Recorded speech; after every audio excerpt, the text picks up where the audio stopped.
In a 4-game series in Chicago between the Rangers and the White Sox back in mid-May, Chicago's starting pitching dominated the headlines, taking advantage of a gaping hole to the Rangers lineup courtesy of the DL.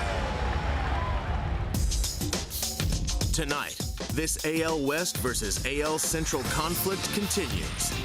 This time in Arlington, where Beltre and Elvis are back and looking to play a factor in a series that has revenge implications.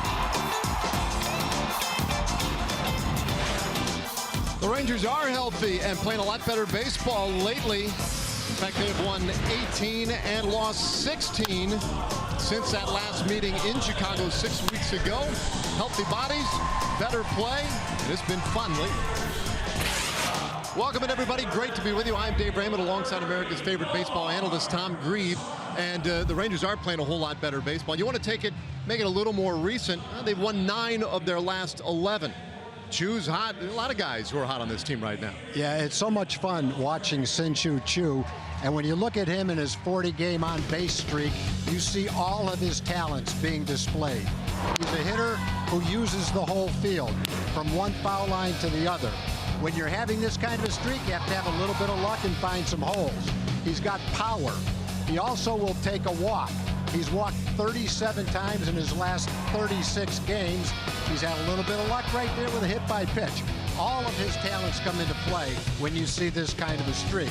There's a couple of other Rangers with notable accomplishments. Adrian Beltre with 624 doubles, tied with Hank Aaron for 12th all-time.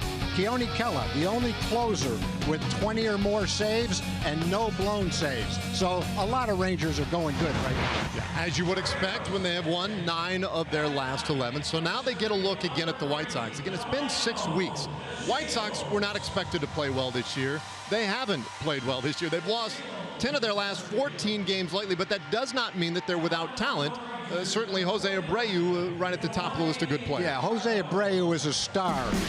Most people in the American League, in the fandom of the American League, don't know a lot about this guy because he goes unnoticed. But here's a guy that has hit 300 with 31 home runs and 102 RBIs on average in his first 4 seasons. Against the Rangers, he's been exceptional. This year in a 4-game series, he hit over 400.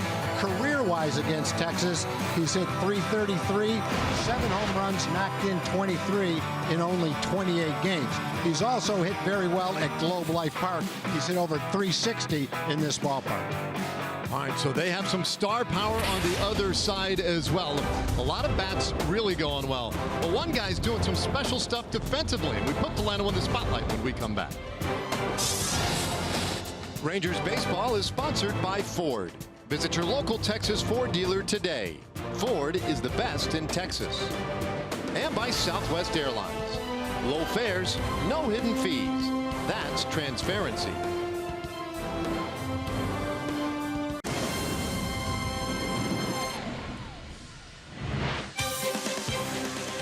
Beatles night tonight here at Globe Life Park. Post-game fireworks show set to the music of the Beatles.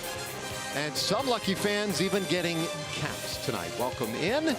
Time for our Shiner Box Spotlight. We're just talking about Delano DeShields and his defense. It wasn't that long ago that Delano was a second baseman. It's taken him some time to transition, but he's there now. He's one of the more exciting outfielders in the American League. He goes back, he comes in, he dives. He's not afraid to give up his body. This was the most recent catch. Watch the timing and watch the willingness to go into the wall to make a play up over the wall. Playing outstanding in center field, getting better and better. Well, he has been leading baseball among center fielders in runs saved, but look at this. 5- and 4-star catches. He has 12 of them so far this year. That's most in Major League Baseball. For a little perspective, Lewis Brinson and Billy Hamilton, they have 8. They're next closest. So the spectacular belongs to Delano DeShields. And for more on Delano and the great job he's been doing, let's check in with Emily Jones. Yeah, Dave, Delano says he realizes that his defense was a criticism of his game, and he's used that as motivation to get better in that center field position. You guys mentioned the fact that he wasn't that long ago that he was a second baseman. He said one of his biggest assets at second base was his ability to anticipate. He says he's taken that into the outfield. He feels like it's paying off, and he says that he visualizes plays before they happen, and you know, that extra motivation of people doubting him. He said he can't help but let that fuel his fire just a little bit more. Whatever it takes. Whatever it takes, and he's doing it right now. I have no doubt about it. Well, he's been spectacular, and hopefully will provide more great help behind Giovanni Gallardo today. Let's take a look at the lineup Gallardo will be dealing with from Chicago. The White Sox come in 28 and 52. Yoan Moncada, their second baseman, leads it off. Avisail Garcia, the right fielder, bats second. Jose Abreu, third. Then it's Polka, Smith, Garcia in the heart of things. Tim Anderson, Charlie Tilson, and Adam Engel rounded out. And for Giovanni Gallardo, his pitch arsenal. A lot of two-seam fastballs. That's his sinker. Throws that 32% of the time. A lot of sliders. That's probably his strikeout pitch. He'll also throw a four-seam fastball, a curveball, and a changeup. A little bit of everything. He's a veteran pitcher. When he first came up, his first 5, 6, 7 years in the big leagues, he was more of a dominating kind of pitcher with a fastball in the mid-90s. He's transitioned to more of a finesse pitcher, and he'll need to use all his pitches and have good command to pitch the kind of game he wants to pitch. Let's take a look at the Ranger defense tonight, which is delivered by Texas Farm Bureau Insurance. Joey Gallo in left, Nomar in right. Delino de Shields is in center field. On the infield, Adrian Beltre is at third base. It's Elvis and Rugi up the middle. Jurickson Profar playing again tonight. It's at first base, and behind the plate is Robinson Chirinos. Well, that has us ready tonight. Gallardo all set to go. The Rangers in the reds tonight. I do love this look. I think this is one of the better, maybe the best look that they trot out there. And so Gallardo all set to go. And here is Yoan Moncada. Moncada in with a .226 average, 10 home runs. And he takes ball one. This guy in the leadoff spot. There you see it, 113 strikeouts, second most in the American League. And he smashes this one high in the air to center field, but it's going to hang up there. Might even get blown down a little bit for DeShields. One away. And second, right fielder, number 26, Avisail Garcia. 98 degrees at game time. So another warm one. Rangers After this continuing to step. homestand, we'll probably have the 6 or 7 hottest game time temperatures thus far in baseball. There'll be some other teams catching up as we get through July and August, but right now the heat is in Texas. Gallardo gets his first man. Now Avisail Garcia, and he throws strike one right down the middle. Garcia recently off the disabled list, and he has hit in all 6 games he has played since coming off the DL. Turns that one foul. But then you got to go back prior to going on the disabled list. He hit in the 2 games going into the DL, so he's got a little 8-game hitting streak going.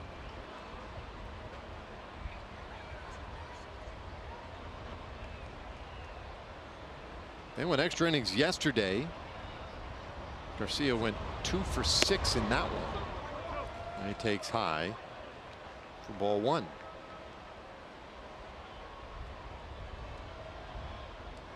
It's a free swinging White Sox team, very young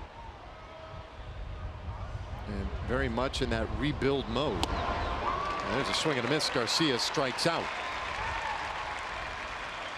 That looked like a cut fastball from Giovanni. Not quite a slider because it doesn't break quite as much and has a little bit more velocity. That pitch was 90 miles an hour. Perfectly located. And Garcia, who's had a little bit of a problem this year with his strikeouts, adds another one to the list. Gets Abreu to the plate now. Third place hitter. And he takes strike one. Good fastball there from Gallardo at 92. 12 homers, but 27 doubles, second most in the American League.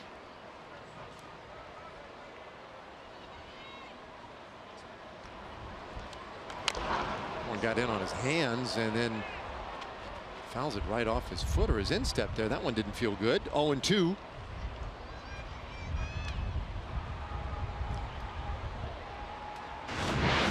Let's see where that one does hit him. Yep, right off the foot. We mentioned earlier, Abreu is hit well against the Rangers, and he's hit very well in our ballpark. Driven in almost a run per game against the Rangers, and in this ballpark he's hit over 360. He's one of those power hitters that's very difficult to pitch to because he's not a wild swinger, and he uses the whole field. He's got power to all fields. Coming into this season, in 4 years, his career batting average was over 300. So he's not just a power hitter, he's a good hitter. Well, he's the guy you highlighted in the open, and for good reason. There he is at first base, the leading vote getter right now in the American League at first base. So an all-star in the true sense of the word, and he's got a pretty good lead right now at his position. I think the fans are getting better and better as the years go on, picking the all-stars. It's not just a popularity contest with some stadiums stacking the ballot box. When you look at the American League leaders in the all-star voting, it's pretty hard to argue with any of those positions. You can make a case for other guys, but there aren't any guys that you say, boy, that guy shouldn't be there. And it's nice to see a guy like Abreu probably goes underreported get that kind of recognition. Gallardo strikes him out. Back-to-back strikeouts. 2 in the top of the first. Very nice job by Giovanni. And now when we come back, Shin-Soo Choo tries to get it going for the Rangers with his 40-game streak on the line. Let's take a look at the Rangers starting lineup, brought to you by Southwest Airlines. Shin-Soo Choo up top at DH. Elvis Andrus at short. Mazzara in right field. Then it's Beltre. Rougned Odor batting 5th. Jurickson Profar at 1st. Gallo, Chirinos, and Delano DeShields roaming center field will bat 9th. So Choo, we mentioned 40-game on-base streak, still alive. He's also hit in 11 in a row. It's the longest on-base streak in baseball this year, tied for the longest. You got to go back almost 2 seasons to find one longer. Freddie Freeman, what did he do, like 46 games in 2016? Yeah, toward the end of 2016. There's a ball inside, 1-1, the count to Choo. And look at the Rangers team history. He's just 6 short of Julio Franco's 46.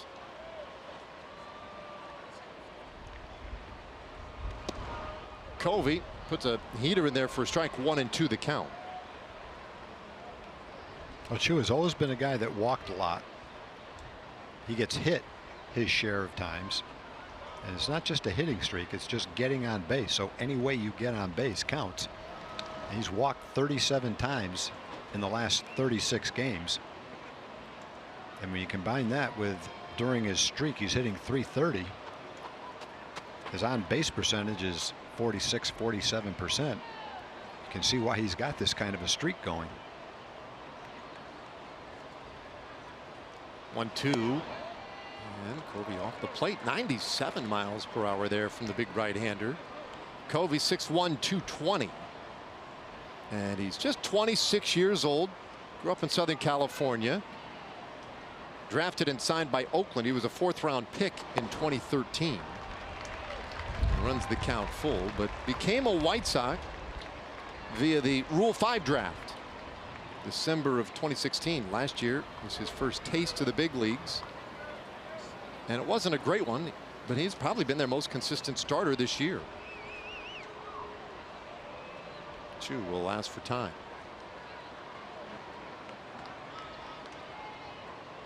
It's Covey's 9th start this season. Already a good at bat for Choo. 7th pitch of the at bat on the way, and there will be an 8th.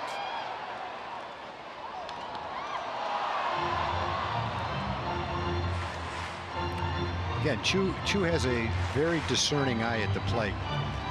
But during this streak, it's been extra discerning. He just really very seldom swings at anything out of the strike zone. He lays off very good changeups that you normally would expect him to swing at. And this at bat is a perfect example of why he's got a 40-game streak going. There's probably 3 pitches in that at bat that many guys in the league, I won't put a percentage on it, but a lot of guys would have swung at in that at bat that Chu just took for borderline balls. 41 game streak now for Chu with that walk. Get that out of the way quick. And yep. Covey had to throw 8 pitches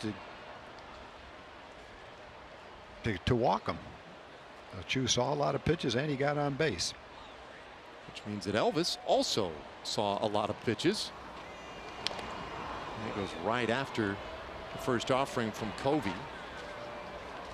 Andrews at 264. Couple of home runs. Elvis was injured when we were in Chicago back in May.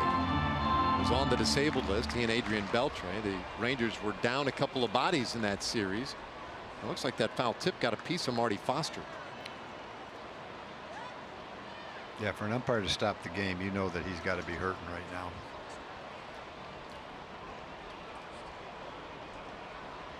Umpires can hide their pain better than the players do. See the ball come up and hit him. Whether it's foul tips behind the plate, occasionally you'll see an umpire get hit by a line drive.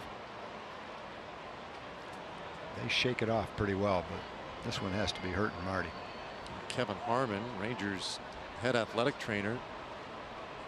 I mean, not a whole lot he can do, but he wanted to get a sense just for how bad it was.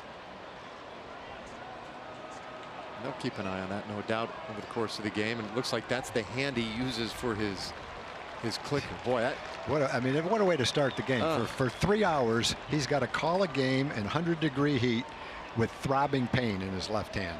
That's going to probably be a game that Marty's going to remember for a long time. And hopefully it'll be a quicker game than 3 hours from now.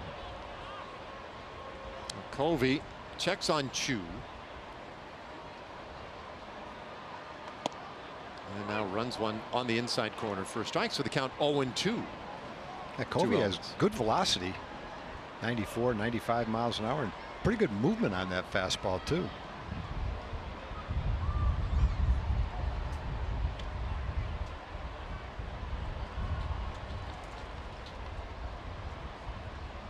Chu not going anywhere. The 0-2 pitch. That one is through the right side. Base hit. Chu will stop at second. Andrews with a single. The first 2 men on tonight. Let's take a look at the pitch arsenal for Dylan Covey. A lot of 2-seam fastballs. That's the fastball with all the movement and excellent velocity. Sliders his next pitch, and then he'll mix in a changeup, a curveball, and a 4-seam fastball as well. But pretty much you're going to see a fastball when you come to the plate. And it's one thing to look for a fastball, but he has the potential to be tough even if you're looking for his fastball, because he's got good velocity and pretty nice movement on it as well. A nice at bat for Elvis. Elvis remarked the other day he thought it would be easier for him to regain his stride and his timing. It's taken him a little longer than he expected, but last couple of games he started to hit the ball to right field, starting to look more comfortable, and looks like he's starting to find that rhythm and timing now. Mazzara takes one a little bit low for a ball. Nomar's had a couple of days off. Yesterday was an off day for the team, and he did not play in Wednesday's game. Tuesday he had 3 hits. That matched a season high for him, but he left that game early with a little tightness in his hamstring. Comes up empty here. 1-1.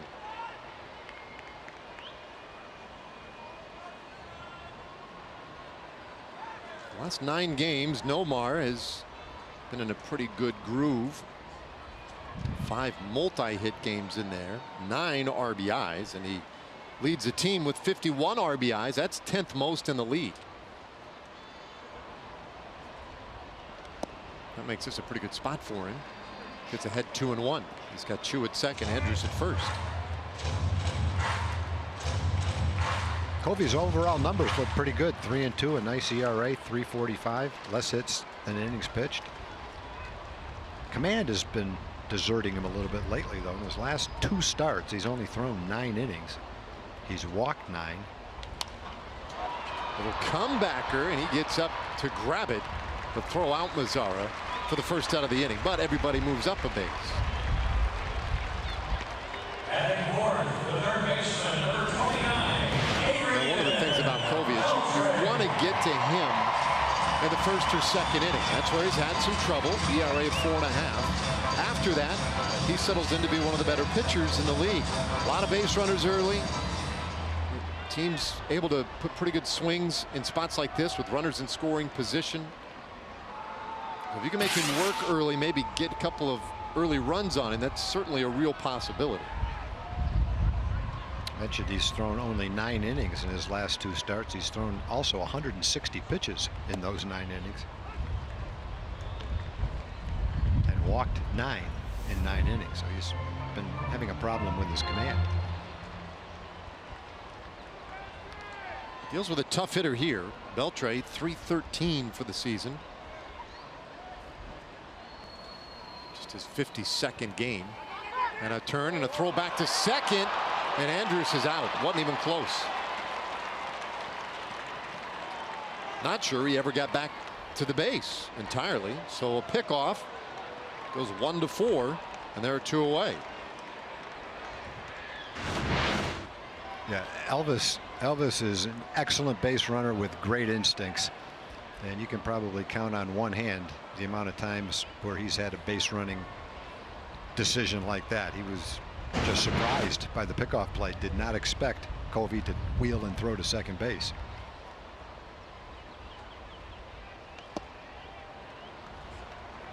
One and one to Adrian Beltre. We've been talking so much about Chu and the stretch that he's in right now, but Beltre has reached base safely now in 14 of his last 28 plate appearances. So that's a 500 on base average during that stretch. Lofts this one out to second base. It's hauled in by Moncada. The inning is done. The Rangers had second and third one out, but can't get anybody in. We've played one and we're scoreless.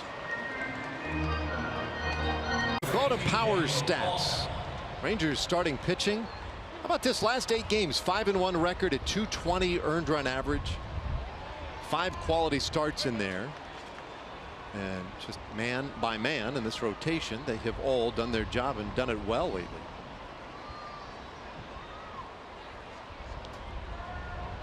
Bartolo will be on the mound tomorrow. Here's Polka, Daniel Polka, the designated hitter, and he takes ball 1.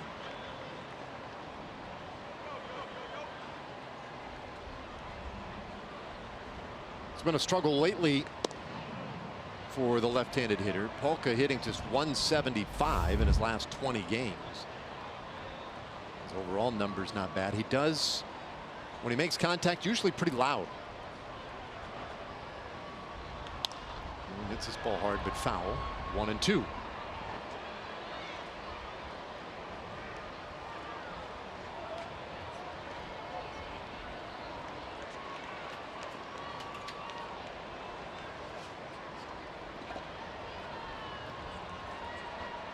Gallardo very efficient in the first inning. Just 10 pitches needed.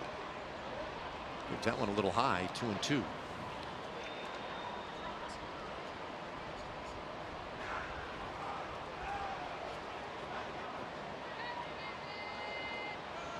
Polka was a 3rd-round pick in 2013 by Arizona. Ooh, and he lays off a very good pitch right there. Trying to hit the inside corner. Pretty close. Almost hit the inside corner. Threw it where he wanted to, just a little bit off the plate. This one popped up left side of the infield. We'll see. Elvis. He handles it. 1 away. Short discussion on this one. You stay on your side. Batting fifth, the catcher, number 36, Kevin Smith. We haven't seen a whole lot of that this year. Elvis, on those, Elvis is not a, he's not 100% sure if Adrian's going to come over to catch it or if he's just going to come over and kind of linger in his space. And so there's a little bit of apprehension as the ball's coming down as you try to concentrate on catching it. So even though they didn't have smiles on their face, that's not any kind of a confrontation. That's just the way they do it. It's one of the great acts in baseball when those two start playing off one another the way they do. 2-0 the count to Kevin Smith. Boy, Smith 7 for 13 with 5 RBIs against the Rangers. Takes one for a strike. Yeah, Smith hit .283 for the White Sox last year and 275 at bats, and in the minor leagues and almost 2,000 at bats. He's a .285 hitter, so he's been a pretty solid hitter ever since he came into professional baseball.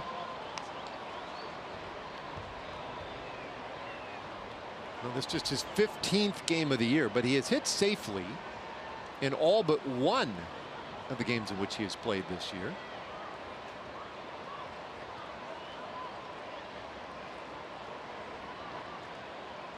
Gallardo, his 2-2 pitch. Bouncer left side of the infield. Beltre takes this one and he throws out Smith for out number 2. And a nice shadow on that one too. Well, the first 15,000 fans to the game tomorrow going to get a Rugi and Smokey the horse bobblehead courtesy of Golden Chick. Rangers and White Sox in an 8:05 game.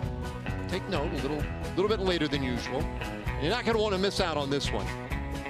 Rugi and Smokey the horse. Get your tickets at TexasRangers.com or by calling 972 Rangers.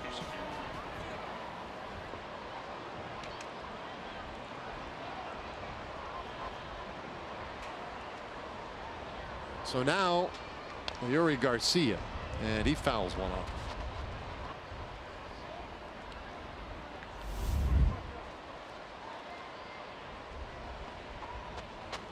Garcia getting a start tonight at third base. He has been playing in the outfield. Switch hitter. He takes way off the plate, 1-1. Well, 5-game hitting streak going for Garcia, and another guy who has spent some time on the disabled list was back off the DL a week ago. And swing and misses. Strike 2.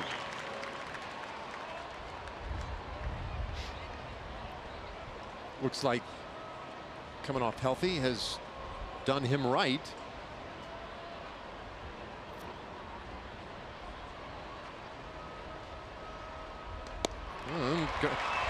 Garcia strikes out swinging. Third strikeout tonight for Giovanni Gallardo. 2 very strong innings to start. We've played 1.5. Fence. In the outfield, Charlie Tilson is in left. Adam Engel, very good defensive center fielder. Avisail Garcia is in right. In the infield, Leury Garcia gets the start at third. Tim Anderson, Yohan Moncada up the middle. Jose Abreu's at first. Behind the plate, Kevin Smith. Odor first pitch swinging, hits this one on the line, deep to right field, gone! And that one wasted no time. Odor's 4th home run of the year, and the Rangers lead 1-0.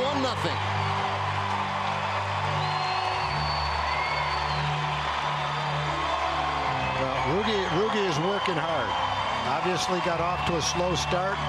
He's been trying to be more patient. He's trying to bunt. He's trying to use the whole field. His bat is quicker. His stroke is a little shorter. And he turned on that 94-mile-an-hour fastball and hit a rope to right field. Line shot. And making excellent progress. The other thing I've noticed in this homestand, and probably more than just this homestand, he's out early every day working on his defense too.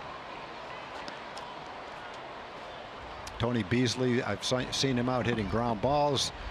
Rugi fielding balls on both knees, doing all sorts of different drills defensively. So he is working hard in all facets of his game, and it's showing now too. Making nice progress. And over 100 at bats now. He's hitting over 260. So his average is up. He's not walking a lot, but he's walking a lot more than he was. And the power is starting to come along slowly but surely too. You know, Tom, he's taken his fair share of criticism over the years, and it was a tough start for him. I'm not sure that we appreciate, or that, generally speaking, that we appreciate how hard it is to do what he has done this year, which is, I mean, he's really made big adjustments to his game in season at the big league level, and they're working. I mean, that's just not that easy to pull off. No, and you know, his power numbers have probably suffered a little bit because of it. And the other thing that makes it hard is you look at what he's already done in his career. He's had some pretty good seasons. He's hit over 30 home runs in a season. And so if you're the player and you've hit back-to-back seasons with 30 home runs, you've knocked in 88 runs, one of the seasons you hit 271, you know, the thought is, wait a minute, I don't know that I want to change anything. Moncada can't find the handle on that one. He might have bobbled that about 5 different ways. Finally picked it up and still bobbled it. And so, you know, the motivation to change at first has probably got to be a little bit dubious. I know it would be for me if I'd had those 2 kind of seasons. But to be the kind of player that he can become and to make the improvements he needed to make, you're right, Dave. He's been willing to do it in season. And for the player, it's nice to see some results, give you the feedback you're looking at. When you're making changes like that in the big leagues and you're not getting the results, it's hard to stay motivated, but he's seeing the results now. The defensive struggles for the White Sox continue, by the way, with that error. We talked, you know, just the last few games, he's hit several balls hard to left center field, trying to hit the ball back through the middle and left center field. Nothing to show for it. They were caught. But nevertheless, they were really nice at bats.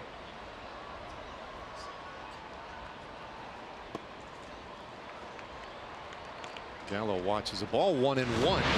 Let's see how many different ways Moncada bobbles this ball. 1, 2, and 3.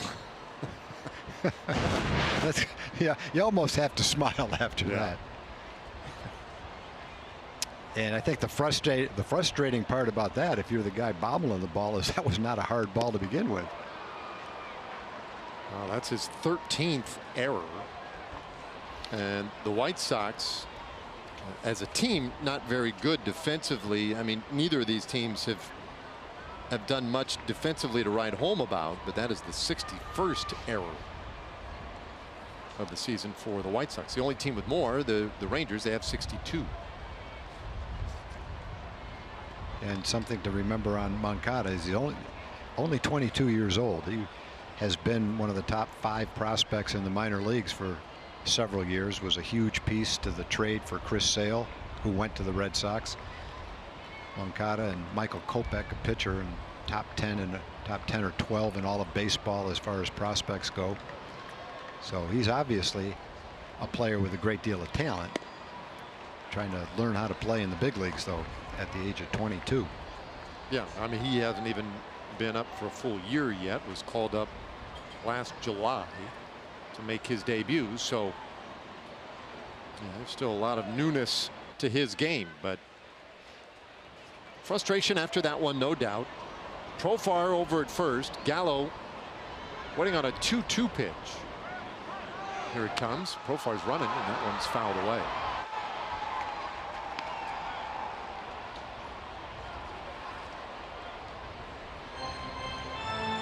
Well, Gallo, a guy who, like Odor, has been trying to make some adjustments.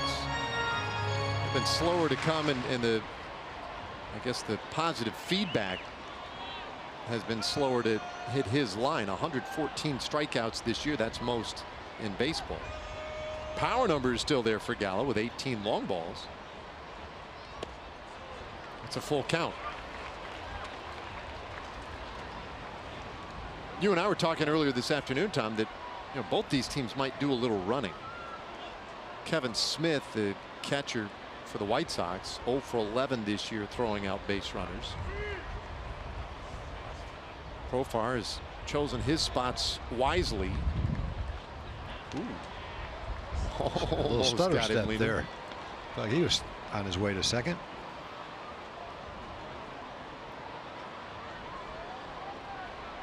And there you see the numbers for Smith. We were talking earlier about his good bat and the numbers that he has produced at the plate. Behind the plate, it has been more of a struggle for him.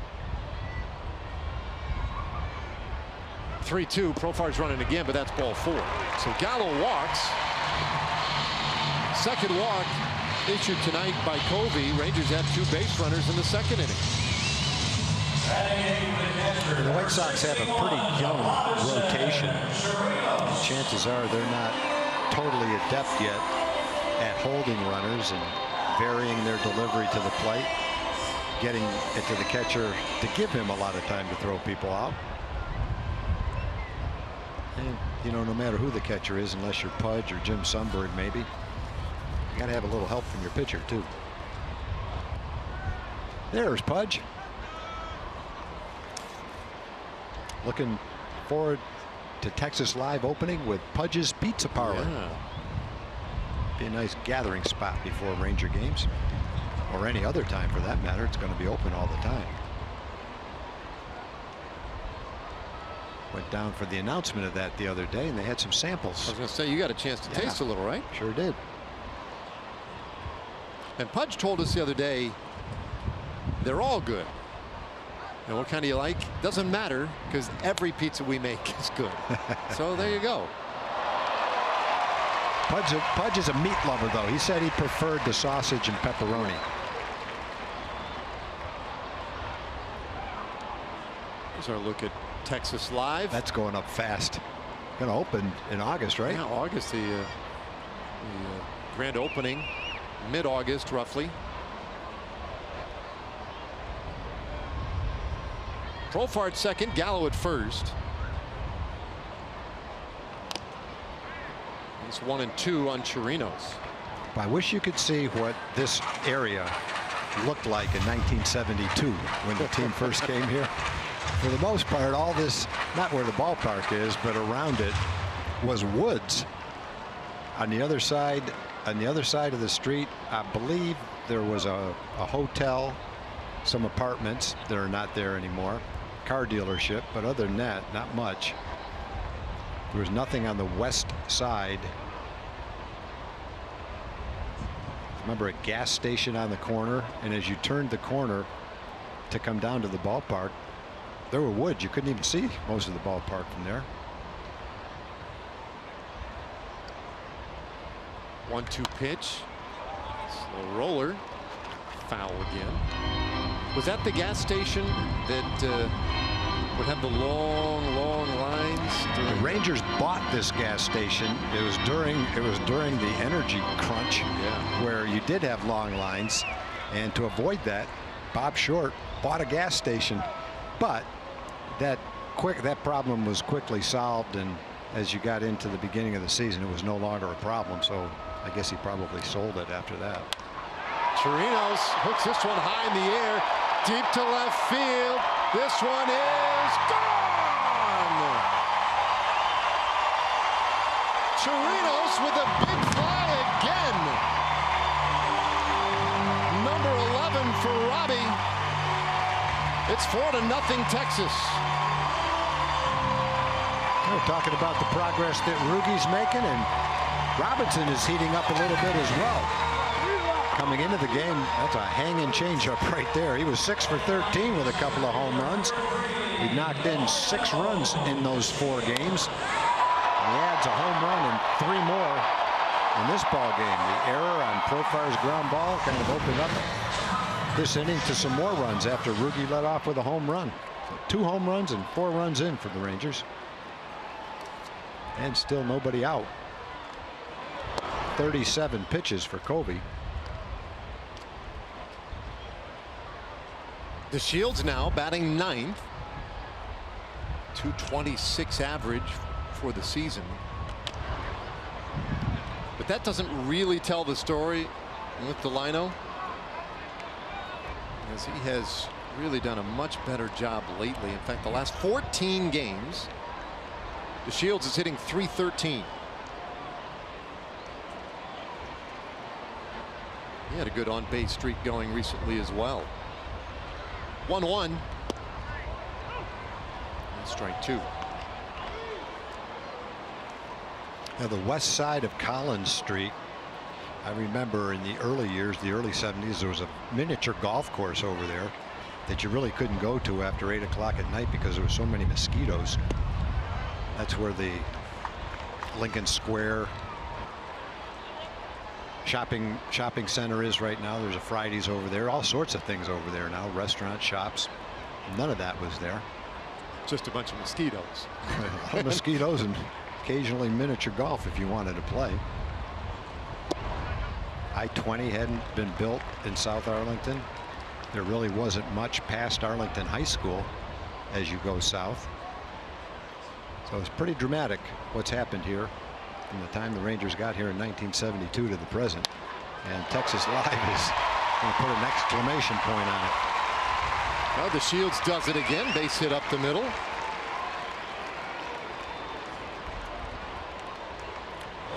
Talking about Chu's streak, let's look at the first at bat and you'll see why he's got that streak. He takes a strike, takes a close pitch.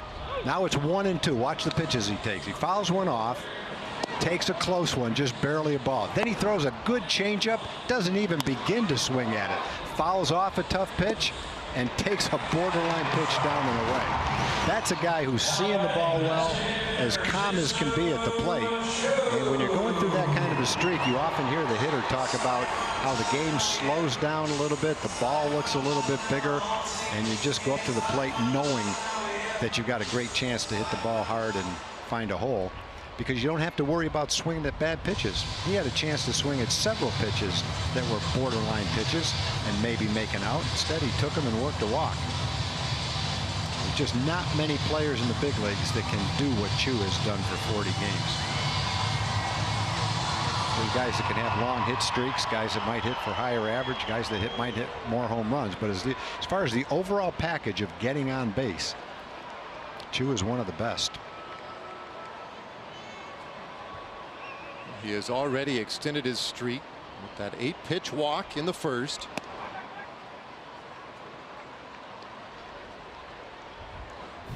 Time now for a look at our WinStar leaderboard. You talk about runs per game this month of June. Only the Astros, A's, and Red Sox score more per game than the Rangers. This offense has really clicked well.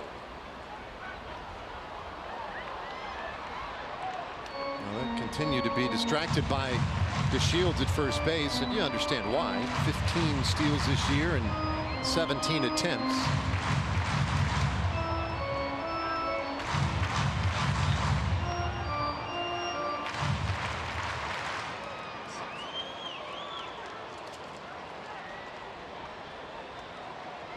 Kobe really having to work in this second inning.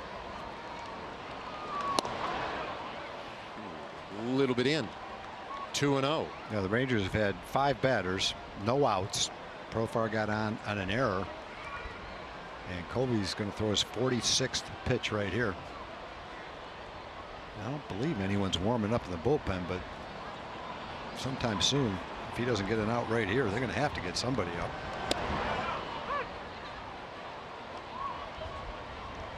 Two and one the count. Take a look at balls and strikes. That's not a very healthy ratio right there for Covey. He'd given up just 2 home runs this season coming into tonight's start. That's in 44 plus. But he's given up 2 home runs this inning. As a Rule 5 draft pick, he had to stay in the big leagues last year, which he did. He'd never pitched in the big leagues before, probably wasn't quite ready to pitch in the big leagues. But after doing that, he could have been sent to the minor leagues this year. The White Sox have given him an opportunity to start, and for the most part, until recently in his last 3 starts, he's done quite well. Big lead for DeShields. He almost got picked off right there.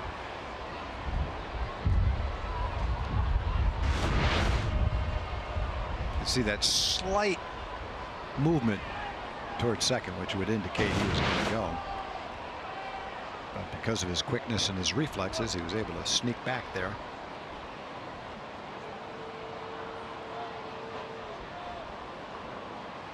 So Delino will take another lead again.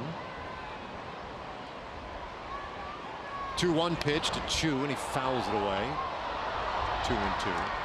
Now last year for Covey, required to be in the big leagues all year, and he struggled through a miserable season. 0-7. And then this year lost his first start, or rather his first decision again. His last start, he left early with some sort of hip or groin soreness, and was only cleared on Tuesday to make this start tonight after throwing a bullpen session in which he came away saying everything was fine. They really were not able to diagnose or even pinpoint what exactly it was that was bothering him in that last start that caused him to leave. But he has been their most consistent starter this year.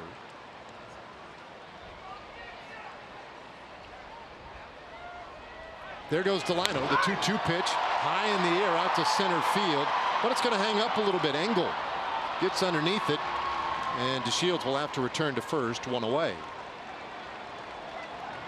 Well, the finale of this 3-game series with the White Sox will come on Sunday afternoon. It's a 2:05 first pitch. Be one of the first fans of the ballpark. Pick up this Rangers Raglan tee, compliments of Hilti. First 15,000 adults will get an adult size tee, and the first 2,500 kids will pick up a youth large size tee.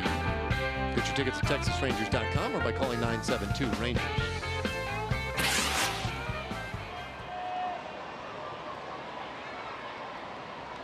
So one out now, and here is Andrews. Covey again checks in on DeShields. Well, you can pretty much guarantee Delino's going. The only reason he won't go is because he doesn't get a good jump. But it's in the back of his mind, and Covey obviously knows that. Decent looking lead, not going.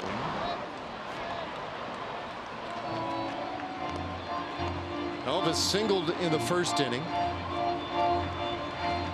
He shot it right past Chu, who was at first base when he hit it. It looks like that one might have gotten a piece of him on the foot or ankle.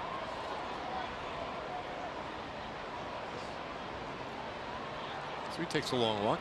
You'd understand if Marty Foster didn't have much sympathy. Say, hey, listen, I know, happened to me too. Everybody getting dinged up around there.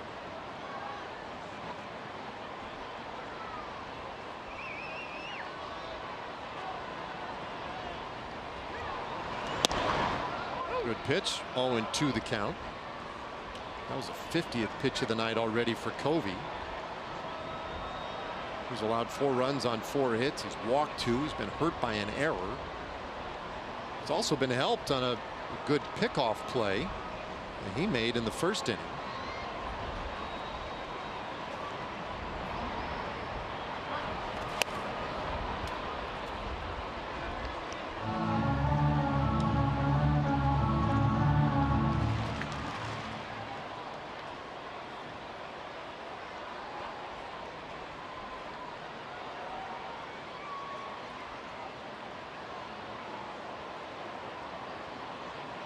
With that lean, going no place though. Another fastball. Does throw a lot of heat. That one at 96. 1-2 the count.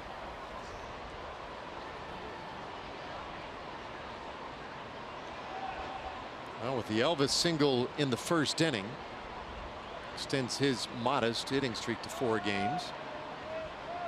Sits safely in 8 of the last 9 games. Chopper shortstop, backing up on it. Anderson has only played to first, and he won't get it there in time. Andrews still at very good speed, and he beats it out. Infield hit. Yeah, Anderson had a choice to make. The easy way to catch the ball is to take the step back. That made the throw hard because he's on his heels. It's a longer throw, and Elvis runs well. He made the calculation that If he takes the step back, he's going to catch the ball on a hop, and he would still have time to get Elvis with a strong throw. Didn't work out that way. Elvis was able to beat it out. And with Delino at first base and the speed he has going toward second, there wasn't much chance to get the force out when he stepped back to catch the hop at second base.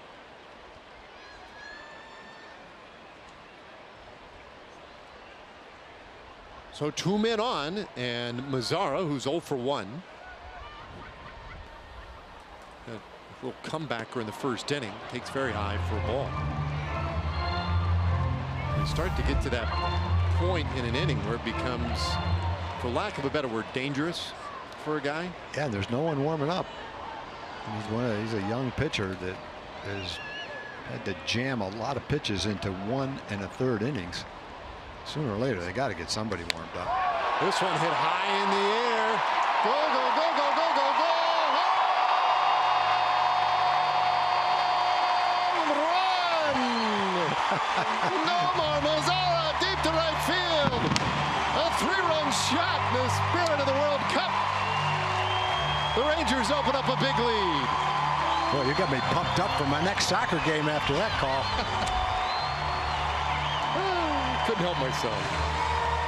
That was a no-doubter by Mazzara, number 15 of the year for him. Yeah, you just can't leave this kid out there to dry like this. They've hit 3 home runs. Who knows how many pitches he's thrown. And finally, they're going to get someone warmed up. But unless he gets ready pretty quick, he's not going to be ready. Definitely not ready for this hitter, and maybe not the next hitter. This will be pitch number 55 now. He's already over 35 pitches in the inning. Yeah, Mazzara had something like 16 straight singles. Breaks that streak with a long one.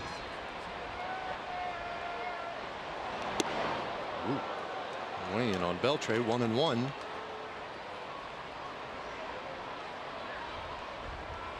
Three home runs in the inning. Again, he had given up just 2 home runs all year. And this one hit high in the air, out to right field. Won't have the distance. Garcia puts it away, 2 gone. Now the bullpen live looking, brought to you by Southwest Airlines. And so just like that, as if they were paying close attention, Tom, Chris Volstad begins to throw in the White Sox pen. Sure, this will be, I'm not sure, but it might be a case where even if Kobe strikes this guy out to end the inning, that's probably not going to be in the cards for him to go back out there for the 3rd inning, you wouldn't think. This is his 40th pitch of the inning, and it misses in. Rangers have batted around.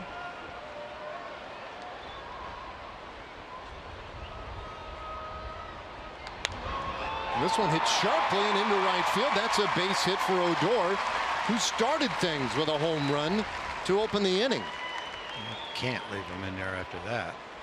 Yeah, there wasn't much of a hole there between first and second. Ruby had to find it with a sharply hit ground ball, hanging curveball. Great inning for Ruby. Led the scoring up, led the inning off with a home run. Comes up again and gets a base hit. 2 hits in 1 inning.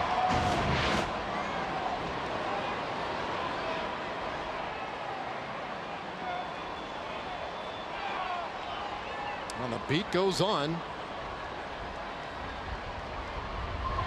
So far, liner out to center field. Engel reaches up and he makes a catch on a well-struck ball. Boy, the inning at long last over for Covey. The Rangers put up 7. The Rangers use the long ball. Brugge with a solo shot to lead off the inning. Robinson Chirinos a 3-run shot, and then to close it out, Nomar Mazzara another 3-run shot. On top 7-0. It is Progressive Fan of the Game time. Debbie and Jeff Jackson celebrating, I guess, together your 60th birthdays, and a big anniversary happened. And also, you're kind of having a family reunion here tonight, huh? Yeah, we are. We got a big family reunion going over in Stephenville tomorrow and Sunday. Our kids and grandkids are here. Grandkids and cousins. Do we have a tally here of how many y'all have? Oh, 75 or 100, I think. No. Here, no, we have 8 grandchildren, and then their parents. We can always count on the wife to tell the truth, right? Well, you know. You deserve the fan of the game. I'm going to give it to her because she told the truth. Okay, thanks. Guys. I don't know. He's just saying how many it felt like were there. Exactly. Well, a matter of perception.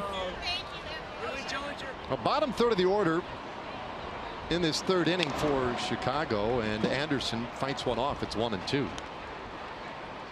Tim Anderson, the shortstop for the White Sox, and Charlie Tilson and Adam Engel. Giovanni Gallardo had to sit down for what was almost a half an hour. That was a 26-minute half inning. That all? 2-2. I guarantee it felt like an hour to Dylan Covey. Kid that was out on the mound struggling through it. Well, that's close to enough time where a guy would almost have to go out to the bullpen to stay warm. Although it's a hot one here tonight. Full count now to Anderson.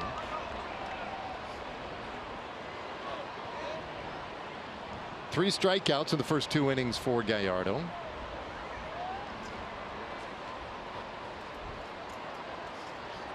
Anderson's a .251 hitter, a little bit of pop. He has 13 home runs. Bounces this one though to shortstop. Andrus with a nice backhand and throws him out. One away. Right, time for a Chevy game break. Let's check in with Dana Larson. Batting eighth, the left fielder, number 22, Charlie Tilson.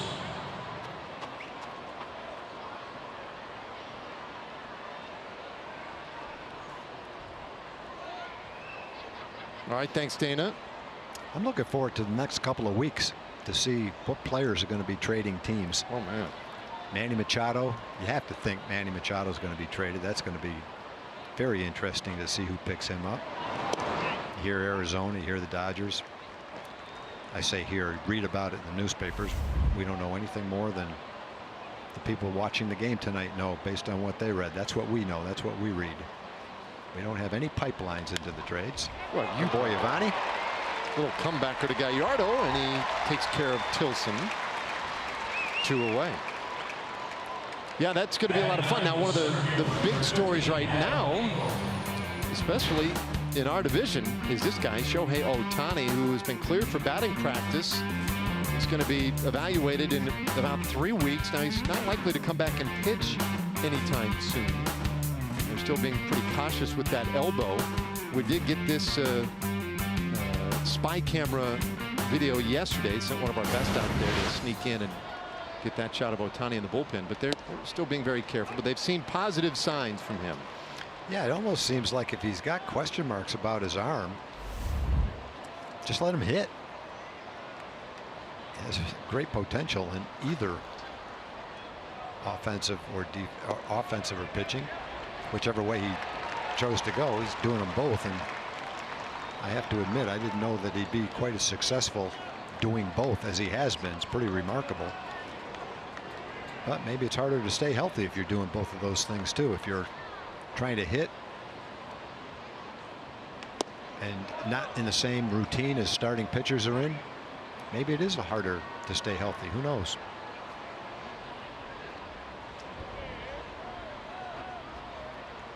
Gallardo looking healthy, very strong so far. Check swing. Did he go? Yes, he did. Engel strikes out. 4 strikeouts for Gallardo. After 3 1-2-3 half innings for him, and the Rangers lead 7-0. Texas Rangers are teaming up to save lives. Monday, July 2nd, 7 a.m. to 7 p.m. Come on out and give here at Globe Life Park. You get a tour, T-shirts, 2 Rangers tickets. Sign up today. Go to CarterBloodCare.org. Carter Blood Care. Giving starts here. All right, Gallo takes a strike from Dylan Covey, out for more in this third inning after a very difficult, very long second inning, and he did not get a lot of rest. I have to admit, I'm a little surprised to see him out there, but He probably talked his way into going back out there. Manager, I'm sure, asked him how he felt. He probably said great. 60 pitches jammed into 2 innings and over 40 in the second inning. That's a lot. Corner call 1-2 to Joey Gallo, who walked in the second inning. In fact, it was a 7-pitch walk. One of the longer at bats that Covey had to contend with.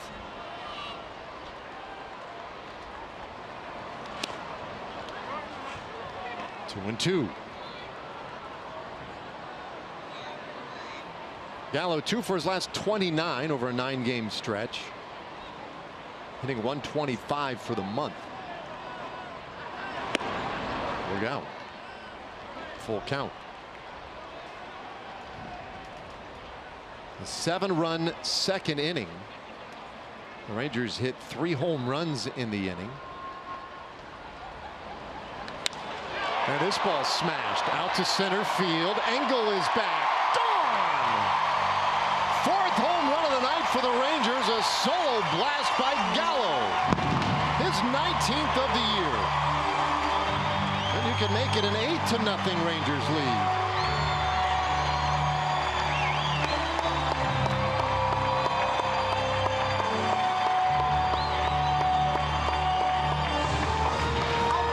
See what he hit. Looks like the 2-seam fastball.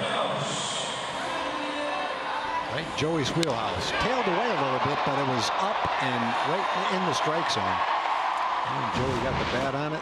Hit it so hard the fan couldn't quite make the ball stay in his glove.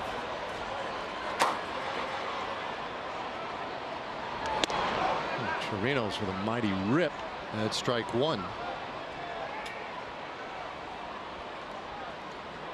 Already a season high in home runs for 1 game by the Rangers. We're in the 3rd inning. They've only made 6 outs. That one hurt. 0-2 on Chirinos. Chirinos had the home run last inning. 1 of the home runs last inning. It's been a big part of his game. But this double-digit home runs each of the last 2 seasons. And in 4 seasons with the Rangers, I see Pudge with 217, and Chirinos tied Jim Sundberg with that home run in the 2nd inning. Well, Covey, in the first 40 innings of the season, he's only pitched 44 innings, but in the first 40 innings, he didn't give up a home run. Well, that one hit well out to center field. Engel is back, and he makes the catch. Ballpark just held him. Coming into this game, he'd only given up 2 total, none in the first 40 innings, 2 total, and he's given up 4 in 2 1/3 in this game, doubled his season's output, and almost made it 5. Robinson hit this ball well, deep part of the ballpark though, and Engel was able to run it down. There's been 4 home runs. There's also that ball that Chirinos just hit, and the last out of last inning was a line shot that Profar hit to center field. So there's been some other balls hit hard that have been outs. Delino takes a strike. He singled as a part of that 2nd inning. 7 runs on 6 hits in that inning.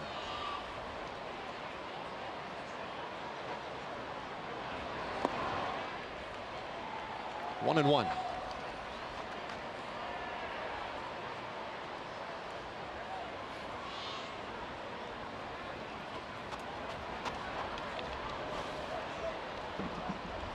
It is the largest single inning of offensive output this year by the Rangers in that 2nd inning.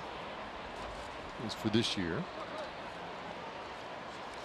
White Sox played extra innings last night, and you know, it may be a case where the manager needs to get an extra inning because the bullpen has been used so much. Volstad is well rested, their long man, but maybe the other guys in the bullpen have all been pitching a lot. I think it went 13 innings yesterday. Yeah, that's a good point. So, you know, you never know what the circumstances are. You just know that when you've got a young prospect out there pitching, struggling with this many pitches, that it takes a toll. Well, that right there will be enough. So Rick Renteria out there to take the baseball away from Covey. To call it a tough night, a bit of an understatement. He surrendered 8 runs. He's responsible for the Shields. And the White Sox into the bullpen in the 3rd. 85 feet so far for the Rangers. Dylan Covey out of the game. He faced 18 hitters. He retired 6 of them. And so that means Chris Volstad will have plenty of work to do tonight. Volstad has been kind of the long man for the White Sox. Those are his numbers on the season. To throw a fastball, a curveball, and a changeup. Made 1 start this year.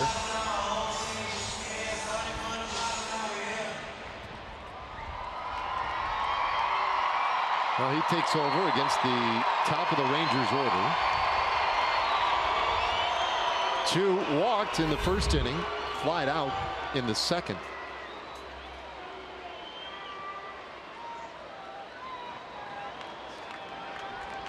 Volstad's first pitch. There's a swing and a high fly ball, center field. Engel going back to the wall. Gone! Are you kidding me? It's a launching pad tonight. Chu just hit his 15th home run of the year. A 2-run blast. And it's 10-0.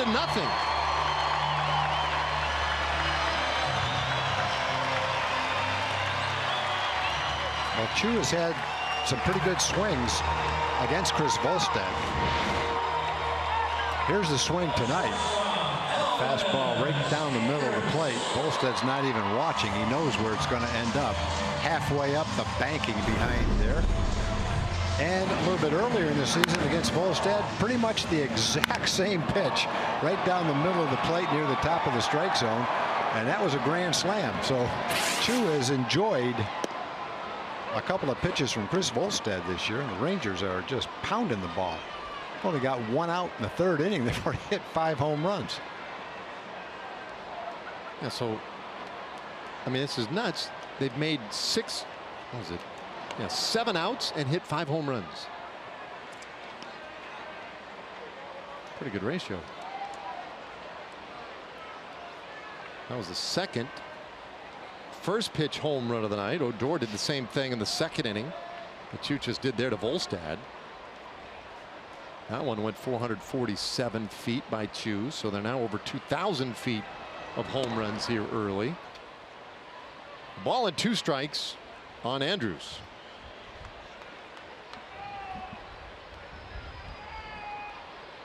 Having trouble keeping my scorebook up to the minute. A lot of coloring. Foul ball, and Andrews stays alive. Elvis 2 hits tonight. Had the single to right and then an infield hit in the 2nd inning on a high slow chopper to short.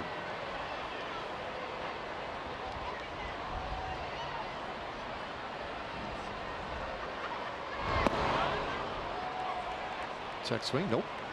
Joe West said he didn't go. Well, it's just the 10th game back for Andrews. Just returning from the disabled list with a broken elbow. He's hit safely in 9 of the 10 games. Well, he takes strike 3, so 2 gone here in the 3rd. That's the first Rangers strikeout tonight.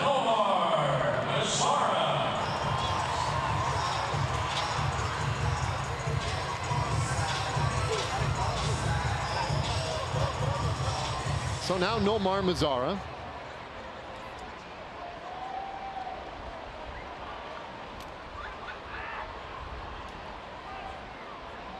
Three-run homer in the 2nd inning.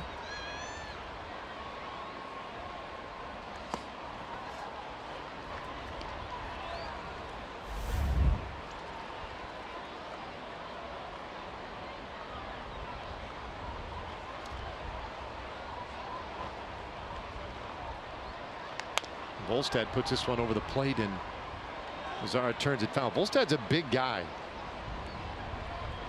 6'8", 235 pounds. 31 years old now. And Volstad, a guy who has been around a little bit, came up with the Florida Marlins back in 2008. Also has pitched for the Cubs, the Rockies, and the Pirates. And breaking ball misses outside.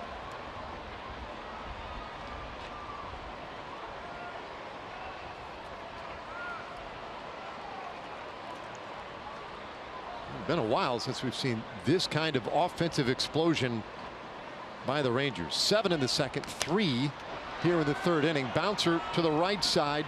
That one is handled by Abreu. He'll give it to Volstad in time, and Mazzaro retired. Well, more power on display in the third inning. Joey Gallo with a bomb to center. Shin-Soo Choo hits one of his own. It's 10-0. Items or memorabilia allowed, and you must present a game ticket for that. There she is with Henry and Hot Mess Hattie reading the book. And it looks like a really nice book. It's got giraffe, all the requisite fun kitty animals. We're gonna have to find out a little bit more about this. Emily, tell us a little bit more about the book. Yeah, I wanted to write a book to kind of reinforce the messages that were taught to me as a child to my children.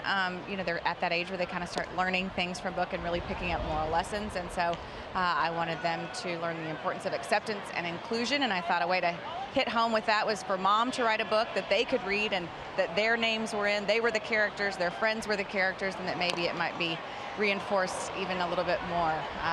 Just important things in our house, and I'm really appreciative of the Rangers for allowing me an opportunity to, you know, sign here tomorrow, and it's exciting for me. I had no idea what I was doing, much like a lot of things I do in life, but just kind of figure it out as I went, and it was a fun project, and I'm already working on my next one. Very cool, Em. Congratulations. Thanks, guys. Yeah, that is awesome. An author. Do the kids get it, Emily? Do they understand that, like, you wrote it and that, like, what that means? Yeah, so Henry did. So Henry is not quite 7 yet, and so he was the first person I gave it to when I got the books, and he actually read it to me, and then of course I cried like ridiculous mom tears because I was so proud. I was just proud that he read the book because that meant he was reading, and that made me so proud. And then to have him read the words where he was the character that I had written was a pretty special moment. And yeah, they do get it. You know, they're 5 and 7 now, so it's been a fun experience. Yeah, that is awesome. Really cool. Well, top of the order in this 4th inning for the White Sox. They have had nothing going offensively. And count runs full on Yoan Moncada, Garcia, and Abreu here in the 4th inning. Dave Burchett wrote a book, right? More than one. Several. Yeah. 3-2. And this one grounded down to first but foul. Have you read them? Uh-oh, I'm going to put you on the spot. No, right I here. have not read them. Come on, Tom. I'm not a big reader. What was the last book you read? Media guides don't count. I think it was like in high school, a Superman comic. See, that is not true because I've seen you drag around these baseball books. What was it? It was Titan of the Industries. What was that one about? Lords of the Realm? Lords of the Realm. I saw you reading that. I've read that for the 2nd time. See, look, there it is. That's a long one, too. That's way out of my league. But, you know, I lived through most of the things that happened and played through most of the things that happened in Lords of the Realm. And really, anyone that loves baseball and is interested in the economics of the game, the labor negotiations throughout the course of baseball, it's a fascinating book. It really is. Garcia lines one to right field. That's a base hit. So the White Sox have their first base runner of the night. This one will get all the way to the wall. And Aviseo Garcia going for 3 now. And the throw back to the infield. That'll be cut off near second base. So Garcia turns it into a triple. His first of the year. For the White Sox, they've got a lot of team speed. That's their 23rd triple as a team. Yeah, Garcia came up with the Tigers, and a lot of people feel like he looks like a young Miguel Cabrera. And last year he hit like Miguel Cabrera. Hit .330 last year. So he's a good hitter. He uses the whole field and a lot of the characteristics that Cabrera has. Long way to go for anyone to be Miguel Cabrera, but ground ball, second base. Odor right there and throws out Abreu, but it gets the first run of the game in for the White Sox as Garcia trots home from third. Garcia last year hit .330 at 18 home runs, knocked in 80 runs. Nice solid season for him. Tom, we're going to get you reading Emily's books. Okay. Sure. I think I can handle that one. We'll start there. That's a nice way to start. I don't know, is Emily still down there? Do we still have her? I'm here. Did you read? Have you read Dave's books? I have. Well, I have one halfway through, but one I read all the way through, and it's called Stay. And if you have ever had a dog or lost a dog, it's so therapeutic. It's beautiful. Diving, stopped by Profar, and he'll go to the bag to retire Polka. Beautiful defense tonight behind Gallardo as well. White Sox get their first run of the game. It's 10-1. Ballpark on Tuesday, July 3rd. That's right, we're going to have a spectacular post-game fireworks show after Tuesday's game, presented by T-Mobile. Astros in town, that'll be the first of two against Houston. It's a 7:05 game. Get your tickets at TexasRangers.com or by calling 972-RANGERS. Beltre leading off this fourth inning and turns away from a good breaking ball there by Volstad for ball one.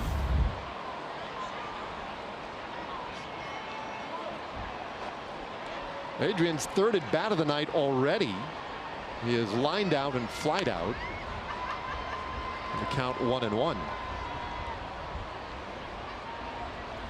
Talking about just how hot this offense has been tonight. Last time they scored 10 or more runs in the first 3 innings was 2015 against the Astros, and they scored 11 runs in that one on August 3rd.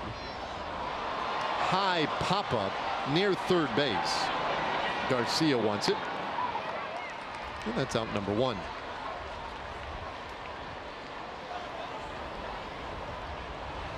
The second baseman, Rougned Odor. Well, now Rougned Odor, he homered and singled, and he did all of that in the second inning, an inning in which the Rangers sent 11 men to the plate. And with his 2 for 2 tonight, now hitting .306 in the last 10 games.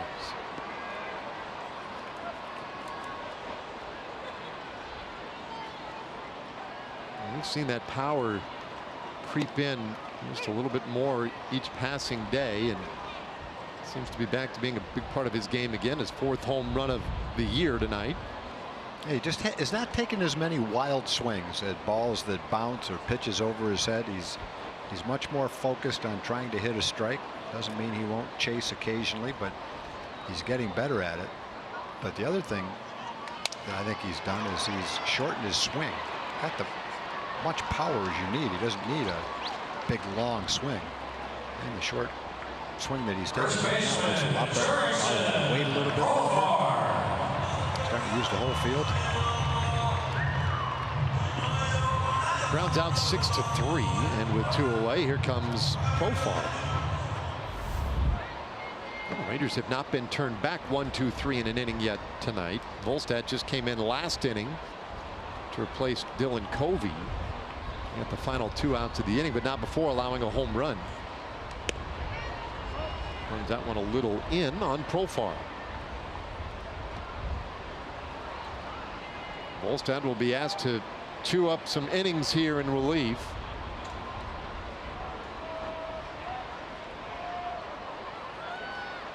Last year, split time between the rotation and the bullpen for the White Sox. Spent a lot of time at AAA as well. As Tom mentioned earlier, the long man this year.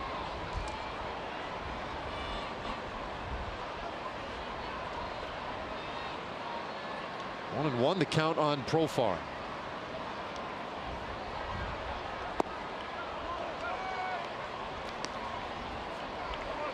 Jurickson had been really striking the ball well lately, and for the most part he was getting some returns on that.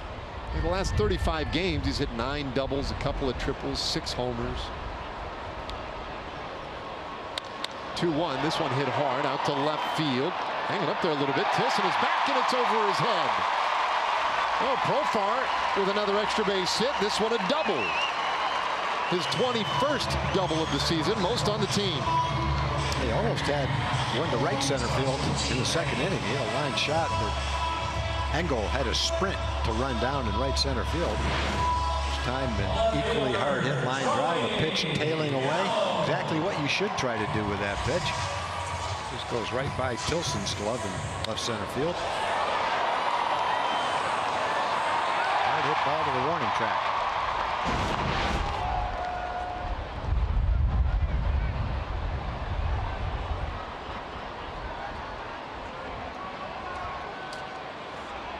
Base runner on in front of Joey Gallo. It's got a piece of it. Gallo homered his last at bat.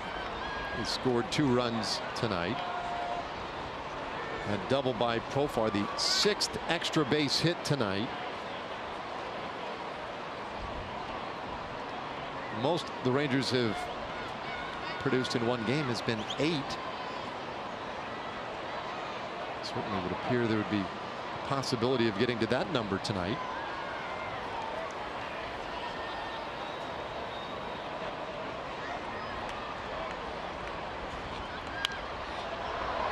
Oh, 2 on Gallo. So I've got to look at the Rugi bobblehead up here. It's the best one. that is the best bobblehead. That is pretty solid right there. On the horse. I didn't know he was on the horse. I thought he was just standing next to the horse. Yeah, that's the best one. Looks just like Rugi. Smoke on top of Smokey. That's brilliant. On top of old Smokey. Oh yeah, there you go. That's a beauty. I like that one. Rugi's going to need a lot of those to give to his friends and family. Yeah, and it's not, you know, he really does love horses and he rides them all the time. On the off day yesterday, he was showing me pictures. He took his daughter Emma out to where they keep their 4 horses north of Dallas and took pictures with he and Emma riding the horses all day yesterday. That's great. I do wonder how Smokey got top billing.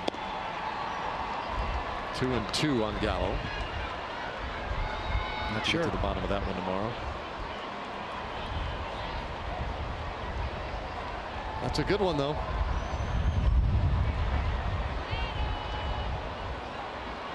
Rugi having a nice game so far tonight. The Rangers in general having a nice game. Gallo swings and misses. Second strikeout for Volstad. And first 15,000 fans to the game tomorrow. There it is. Rugi and Smokey the horse. Tag hats off for heroes. For each post, T-Mobile will donate $1 to support veterans. 10-1 Rangers with a big lead as we go to the top of the 5th inning. And this has definitely been a tale of 2 different games, 2 different teams. Giovanni Gallardo has been outstanding. He's faced 1 over the minimum through 4 innings. The only base runner allowed was Avisail Garcia in the 4th inning. Had the triple and scored a run on a ground out. Outside of that, he's hardly broken a sweat. And now the first pitch, Smith bounces it to shortstop. Easy play for Andrews. 1 away in the 5th inning. Third baseman Garcia.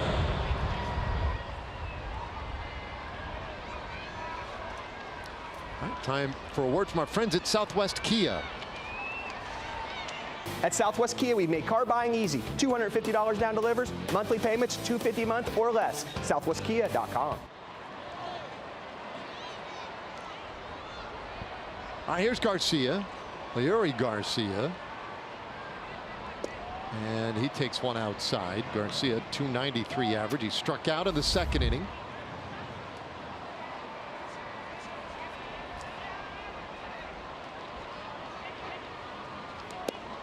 There are a couple of guys on this White Sox team with connections to the Rangers, and Leury, one of them, played with the Rangers in 2013. Joaquin Soria out in their bullpen. The third base coach Nick Capra played here This one ripped foul. Ooh, be careful down there. 2-1 the count. Gold glove infielder would have a hard time catching the carom off that wall on a ball hit that hard.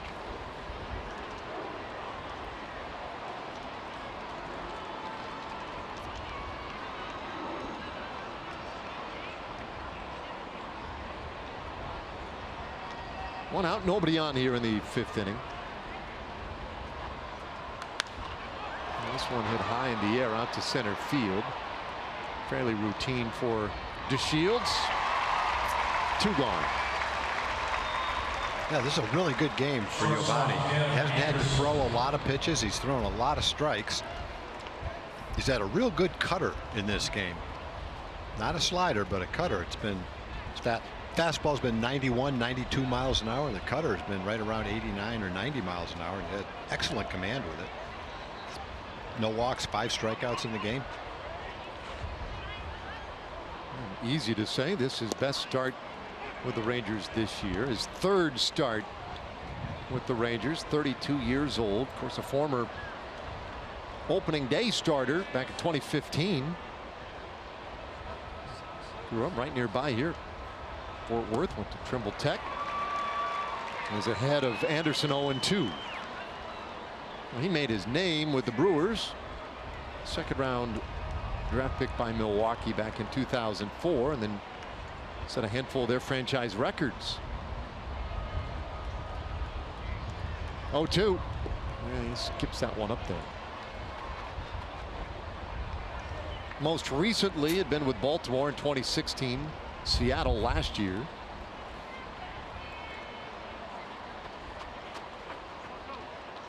This year with both Milwaukee and the Cincinnati Reds, very briefly for Cincinnati with the big club. He was at spring training with Milwaukee but did not break camp with the club. The 1-2 pitch, a foul tip.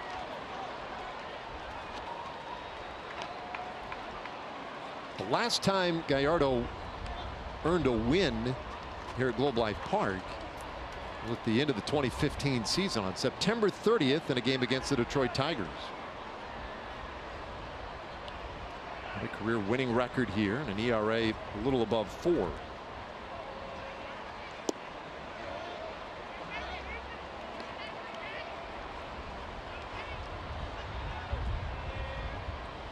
Tim Anderson 0 for 1. He grounded out in the 3rd inning.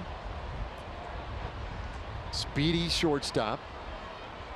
Some power in that bat. Hits this one up the middle. Odor with a good backhand. Long throw in time. And another 1-2-3 half inning for Giovanni Gallardo. Halfway there, it's 10-1.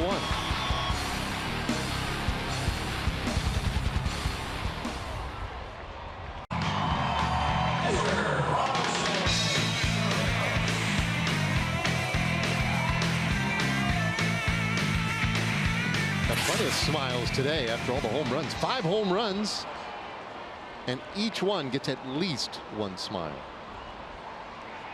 Leading 10 smiles to 1 so far here today. Trinos now 5 straight games with at least 1 extra base hit. That's just the thing. The average has been low. Home run tonight, though. But man, he has been driving the ball. So they're not always falling in for hits. But his at-bats are productive. He's well above league average with his .323 on base coming in. Hits this ball in the air down the left field line. That one heading foul, just out of play. Out of 40 hits, 21 have been extra base hits, 19 have been singles. Kind of like Joey Gallo. Very much like him, yeah.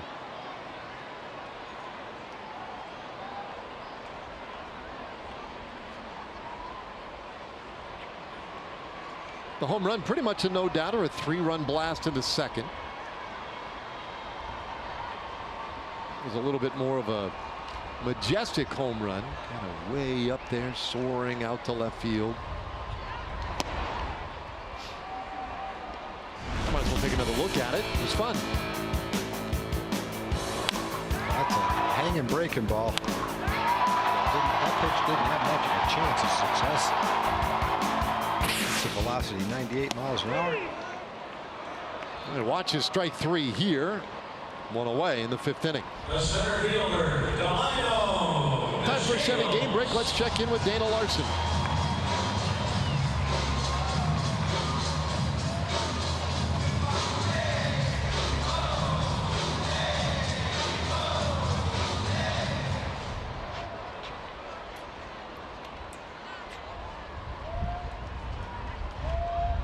Wow. 8-1. Thank you, Dana.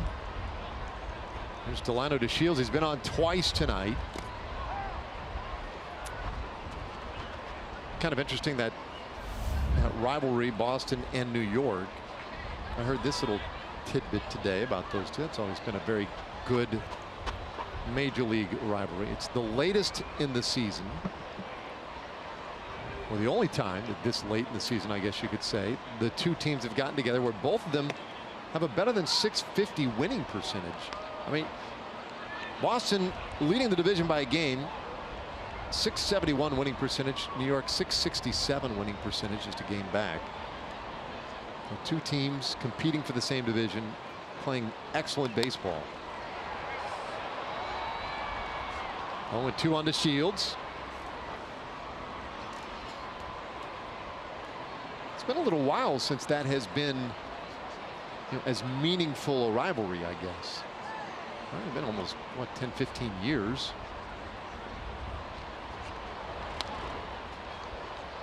It stays 0-2.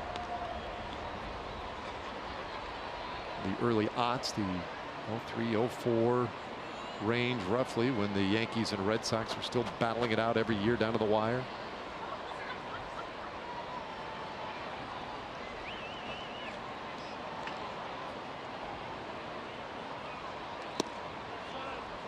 Off the plate, 1-2.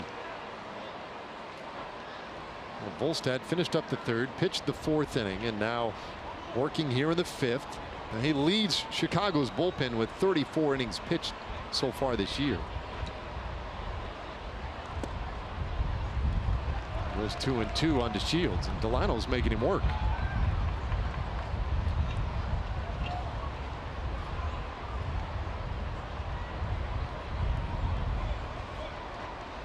Delino's been on base a couple of more times. Scored a couple of runs. His last 20 games, his on base percentage is over .420. He's kind of like Rugi in one respect. He got off to a pretty good start. He slumped, but he's kind of digging his way out of it now. 283, 290 average, .425 on base percentage in his last 20 games, and add to it right there. And the 8th pitch of the at-bat, singles to right field. Delino 2 hits and a walk tonight. Designated hitter, Shin-Soo Choo. Slices that pitch into right field. 2 for 2 with a walk. Scored a couple already.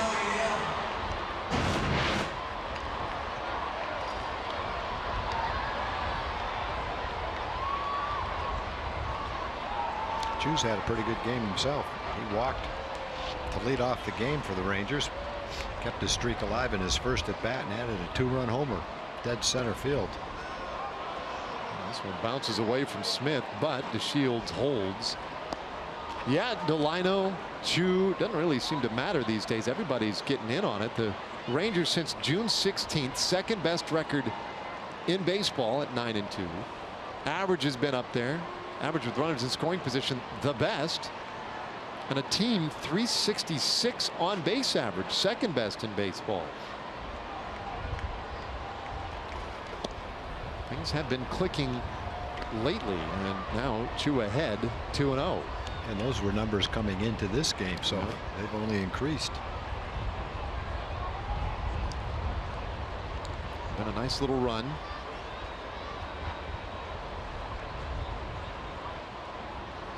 Volstad. Ooh, gets a call. 2-1.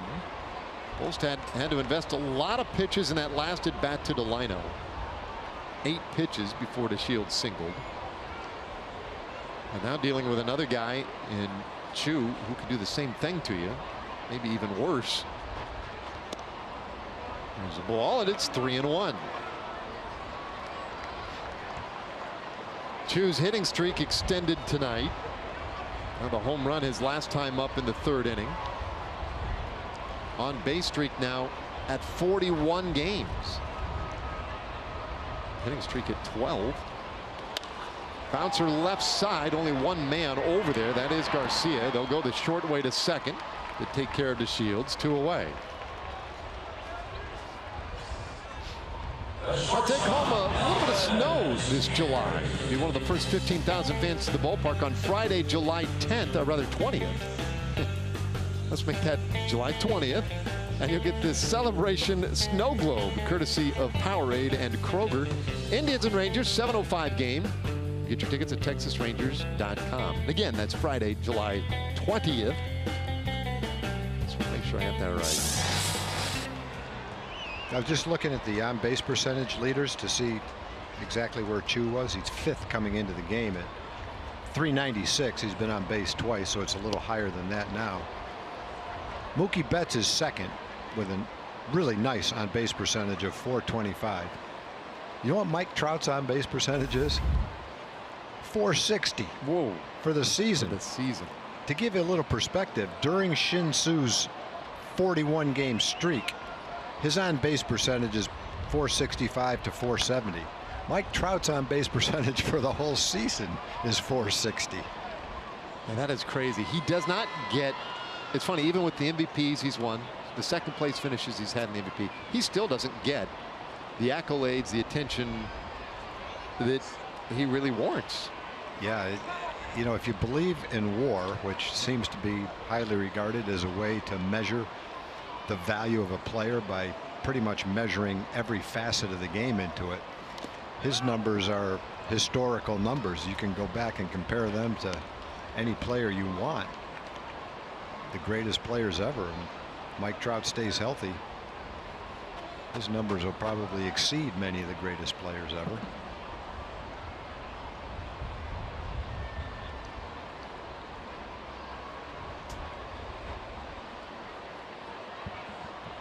I'll choose it first with 2 out, and Andrews rolls this one left side. Garcia there again, and he'll go to second base. And they force out Chu. The inning is done. No runs, a hit, and a man left. 10-1 Rangers through 5.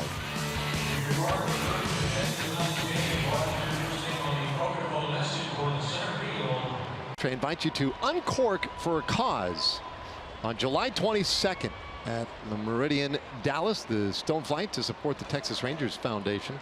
It's the debut of Adrian's 3,000 hit 2015 Sonoma Blend wine, and a limited amount of tickets are available to join Adrian and some of his teammates for this special night.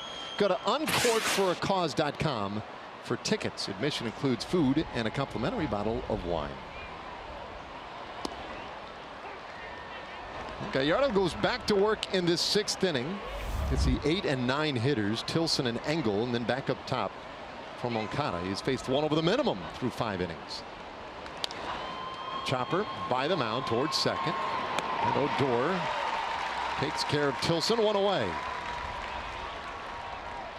It continues to be a very impressive start for Giovanni. Hasn't walked anybody. The only base runner is Garcia, who tripled in the 4th inning. Scored on a ground ball. And a nice pitch count too. He's only thrown 61 pitches. Yeah, I mean, most of his outs, great majority of them have come on 2 pitches. Like, here's another first pitch swing out to right field. Mazzara is back near the wall, and he makes the catch. Engel took it about as far as you can that way, but Mazzara got into a good position. 2 gone in the 6th. And take another look at it. Amar goes back right near the top of the wall. Looked like he had that one gauged pretty much all the way. But in Giovanni's first 2 starts, he went 5 innings and 5 1/3. Giovanni says thank you very much, appreciate that. And threw 98 pitches and 102 pitches. He averaged 100 pitches in about 5 innings in his first 2 starts. Had 5 walks in those 2 starts. So tonight has been exceptional.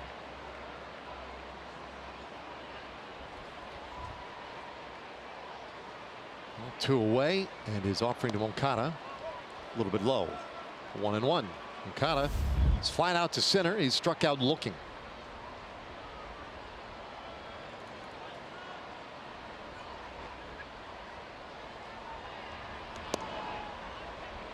Pretty good pitch. But it's 2-1. Moncada with that strikeout. Now 114 strikeouts for him. Gallo has since struck out as well to give him 115. 2-2 the count.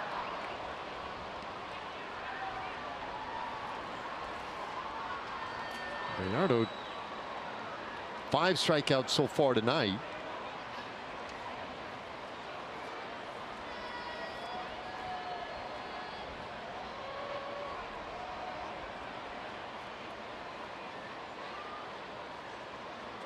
There's a 2-2. A swing and a miss. Strike 3. Takes care of Moncada again. Another 1-2-3 for Gallardo. An 8-pitch inning. And we go to the bottom of the 6th inning with the Rangers up by 9. France battles Messi and Argentina at 8 a.m. in Uruguay. Faces off with Ronaldo and Portugal. It's all tomorrow on Fox, or stream it live on the Fox Sports Go app. Boy, they give you some names in these promos. Paul Pogba? Would have been Pogba. That's what it looks like anyway. Yeah. So, I just blew right past it. Anyway, it's been fun. Love the World Cup so far. And Nomar getting in the spirit with that home run a little earlier. And he lines one out to left field. And that one past a diving Tilson. Nomar will jog to second base. Remember, he came out of Tuesday's game with a little discomfort in his hamstring. Did not play Wednesday, and so wasn't going to try and stretch that into anything miraculous. It's a double from Mazzara. No, you can tell he's definitely protecting his leg. He's probably going to get a double on this ball, whether he's protecting his leg or not. And you could tell going after the fly ball that he caught. The ball he caught it off the bat of Engel right near the wall, making sure that it doesn't injure that any more than it already is.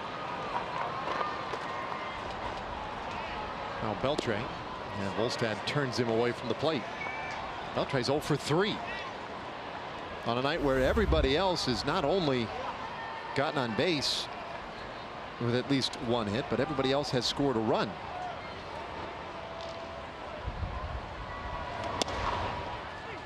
He takes a strike. 1-1.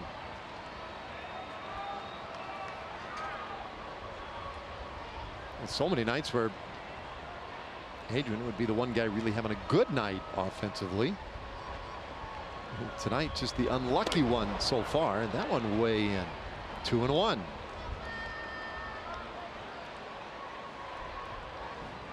Hasn't affected his mood.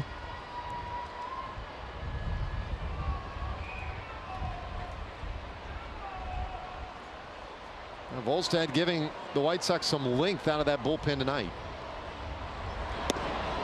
Misses wildly there. It's 3-1, and check in on their bullpen, and Juan Minaya has begun to loosen up.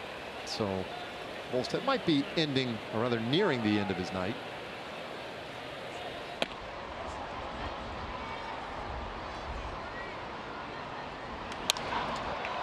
Ground ball, shortstop, and Anderson throws out Beltre for round number 1.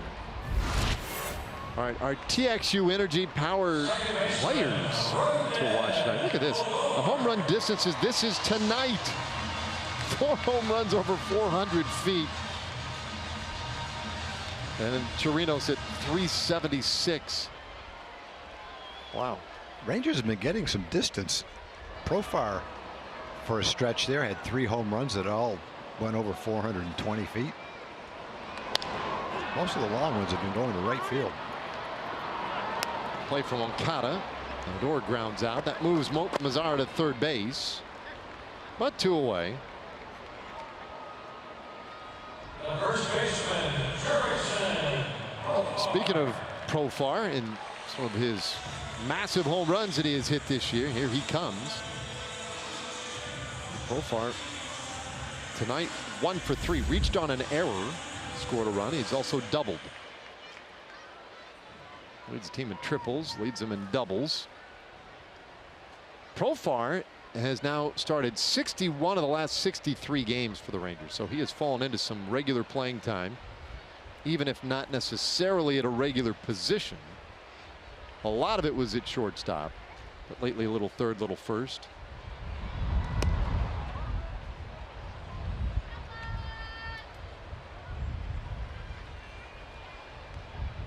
Rangers got 7 runs in the second, 3 runs in the third.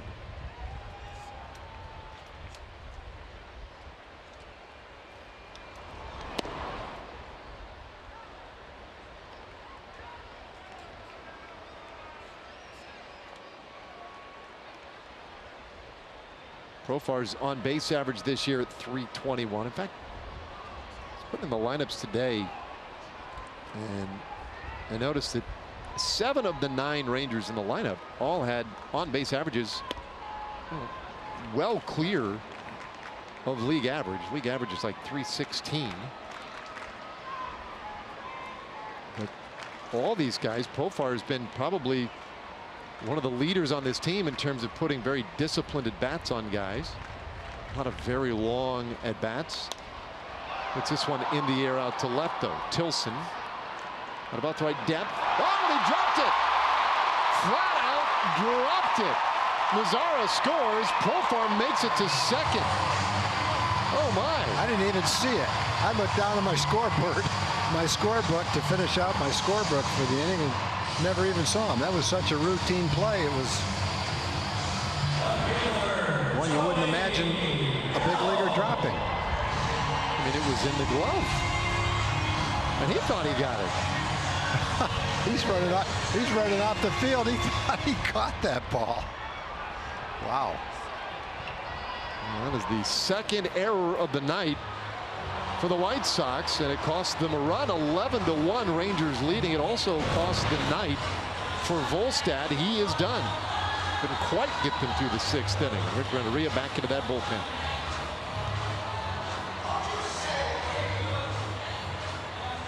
On this routine fly ball to left field by Jurickson Profar.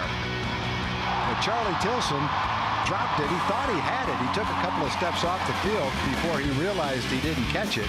And if you had to come up with a reason why he would miss that ball, it looked like as the ball was coming down, his glove went right in front of his eyes, so that possibly, you know, the last 10 or 15 feet of that ball coming down, he never saw it because his glove shielded his eyes. Nevertheless, that's a ball that I think you would expect to be caught. I'd say every time, but it obviously wasn't caught that time. So not every time in the big leagues, but just about. We do have a catch probability on that, which I believe was 97%. I'd have to go with 99 on that ball. Same here. And I've seen some times where we've seen a guy make a decent play. You're like, wow, that was really nice. And then they throw the catch probability up there at 99%. You're like, what? He actually had to make a little bit of a play on that. And then on that one, I mean, that looked about as routine as could be. I think it was. And they headed it. That was so routine. He didn't catch it, and he thought he did. Bounced off his glove, and he took 2 steps like he caught the ball. So Juan Minaya has come in, and this one gets away, and it's getting away from everybody. Profar goes to third. That one almost ended up at third. That is a wild pitch.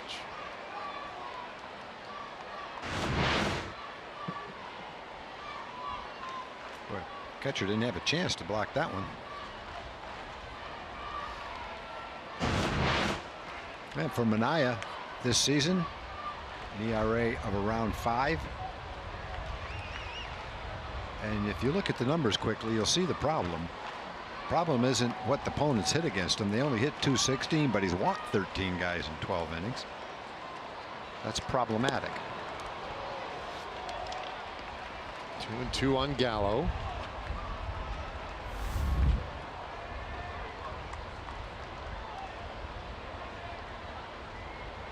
Minaya has pitched a lot better, though, in his last 9 relief appearances. He's only given up 3 earned runs in 9 2/3 with 12 strikeouts.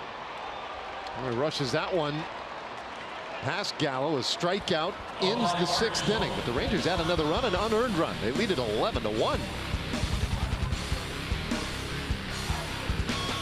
The Astros and Rangers, final game of the series, 6:05 for the first pitch, and then 4th of July fireworks right after the game. Get your tickets at TexasRangers.com or by calling 972-RANGERS.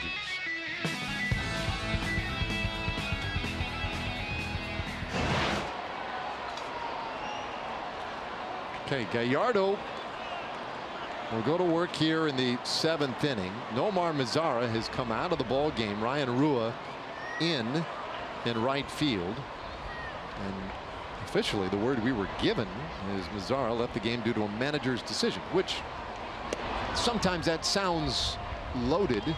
Sometimes they're all managers' decisions. I mean, his leg's not that great. We knew that.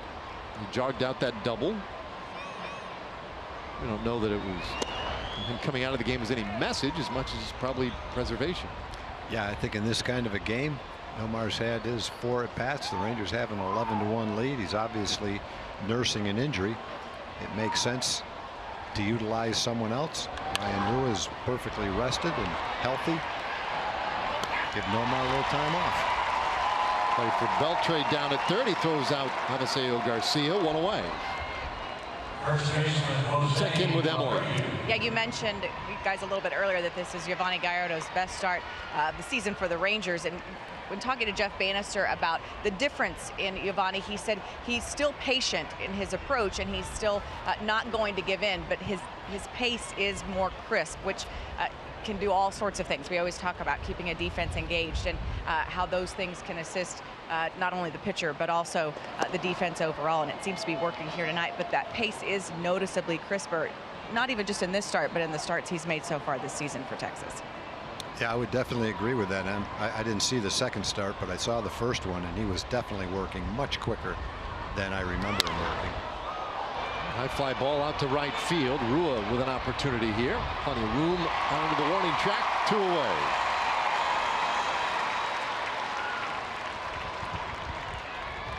And the other thing he's doing tonight is he's throwing a lot of strikes. 2 outs in the 7th inning. Has not walked a batter. Only given up 1 base runner the whole game.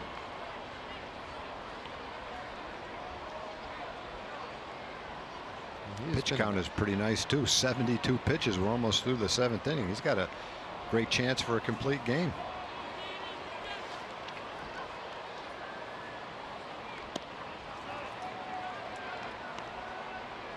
Palka now 0 for 2. Takes ball 1.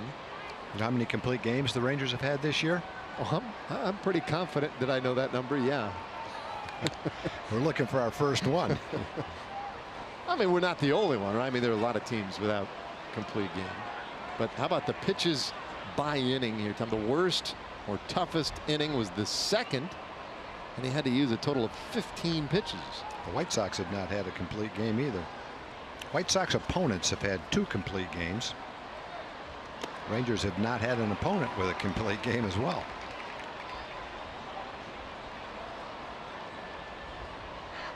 Ball and 2 strikes.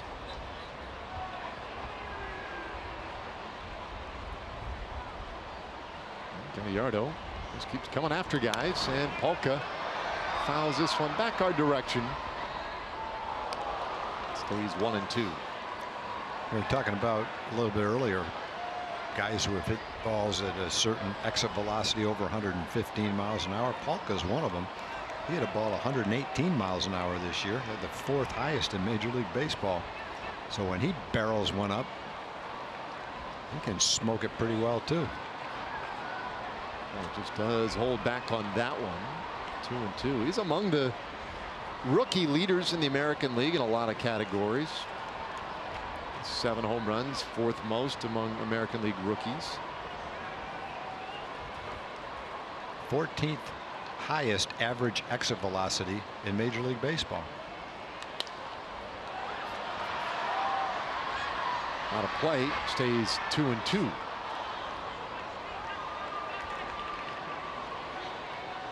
Palka was originally taken by Arizona in the 3rd round in 2013. A standout player at Georgia Tech, grew up in South Carolina. but then traded to the Twins prior to 2016. Had a huge year in their minor league system, but the White Sox claimed him off waivers last year. I'm very happy to have him now as this one runs inside. It's a full count.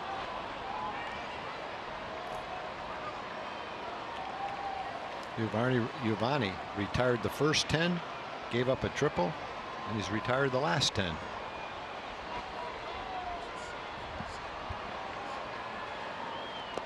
The payoff, he put Sergeant Polka on the first walk he's allowed today.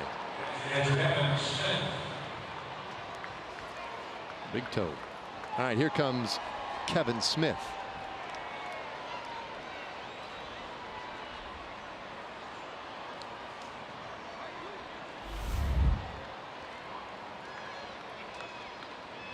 Smith with a couple of ground outs, one to third, one to short.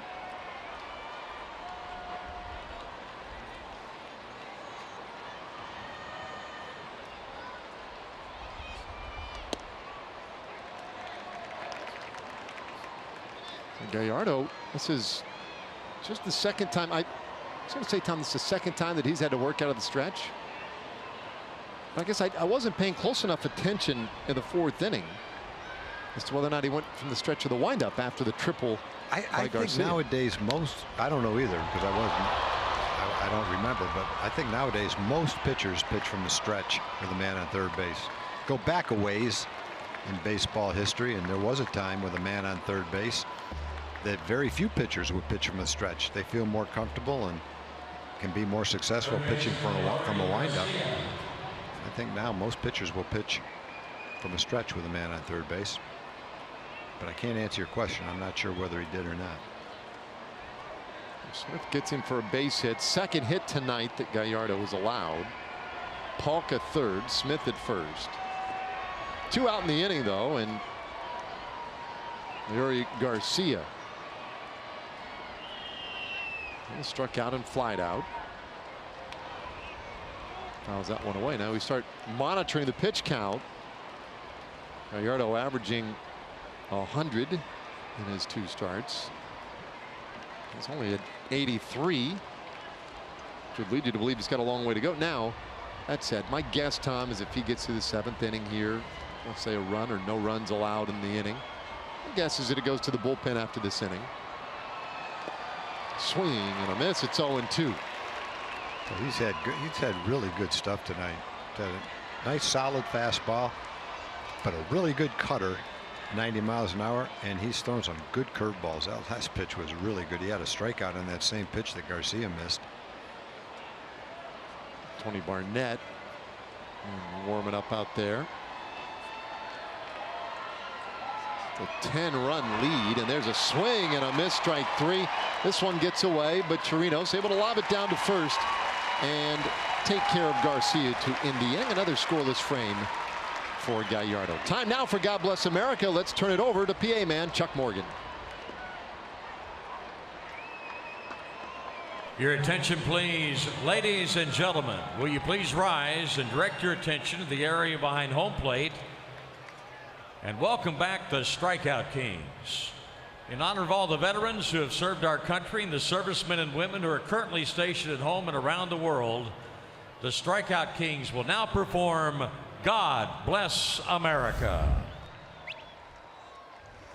God bless America, land that I love. Stand beside her and guide her through the night with the light from above. From the mountains to the prairie and on to the ocean, white with foam. God bless America, my home, sweet home. God bless America, my home, sweet home. America,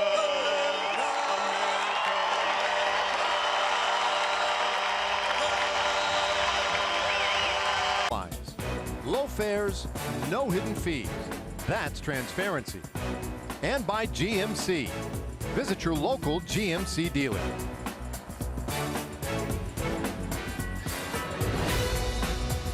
A lot of fun, a lot of smiles so far tonight here for the Rangers, and now Chirinos on the first pitch. This one sharply to second base, but for a ground out. One away here in the bottom of the 7th. 11-1 Rangers lead. Did the damage early. 7 runs in the second, 3 in the third. And they added a run last inning, an unearned run. But this one has been a laugher. You look at the in-game box score. Ryan Ruiz just checked in the game defensively. That's why you show him with no hits. Beltray, the only one outside of Ruiz who's been shut out tonight. And to Shields, 2 for 2 with a walk. So it's been a very good night for him.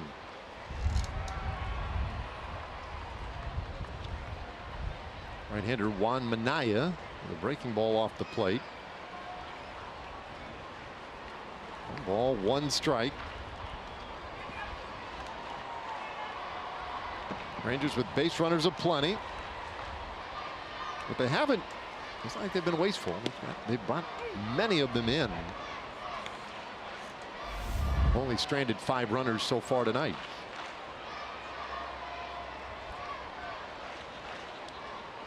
Trying to make it 10 wins in their last 12 games. This one bounces away. It's a strike 3, but Smith didn't get it cleanly, and Delino is on via the wild pitch.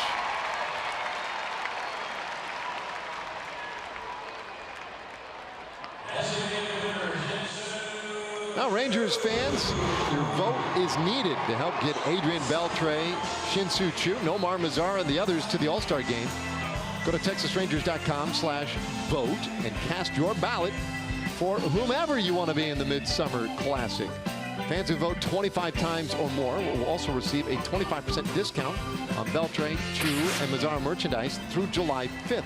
Voting ends on Thursday, so log on and get those votes in.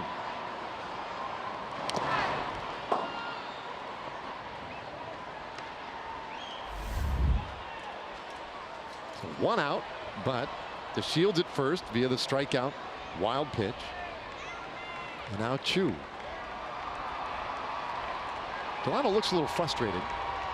He looked that way after he crossed first base safely.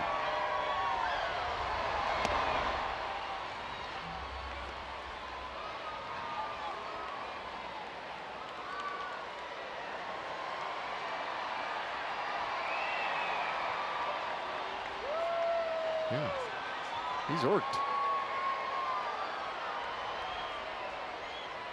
Could it be over the strikeout? Could he be that upset at this? It's striking out. I wouldn't think so. The Rangers are ahead 11-1, and he's had 2 hits, a walk, and scored a couple of runs. I wouldn't think that would be it. Abreu, oh, dipsy-do over there at first base. He thought about starting a double play. Instead, wisely took the out at first. Yeah, with a different runner, he probably has a pretty good chance to go to second. It's a hard hit ball, but Delano's got a big lead. No one's holding him on. A good jump, and as soon as Abreu looked to second, he saw that Delano was almost there. Just turned around and stepped down the bag.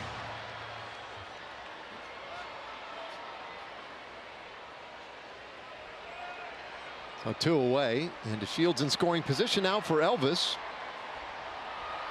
2 hits. And he rolls this one foul. Rangers has also struck out and reached on a fielder's choice, a 2 for 4.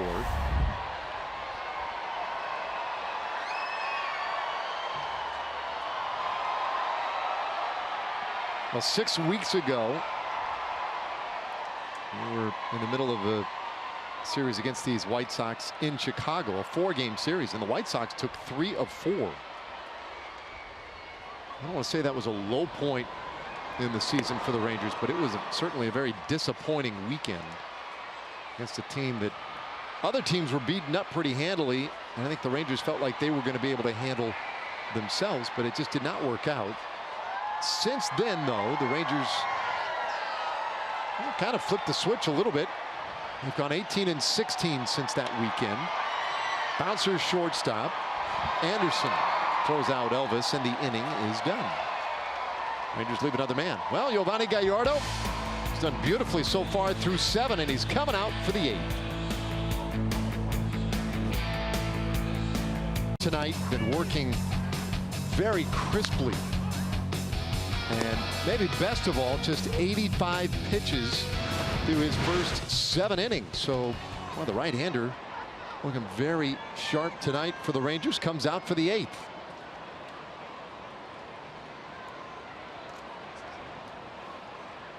Gallardo has faced 3 over the minimum. Tim Anderson, the speedy shortstop, leads things off here in the 8th inning. And on the first pitch, rolls it right to Beltre. A couple of bobbles, but does get it there in time.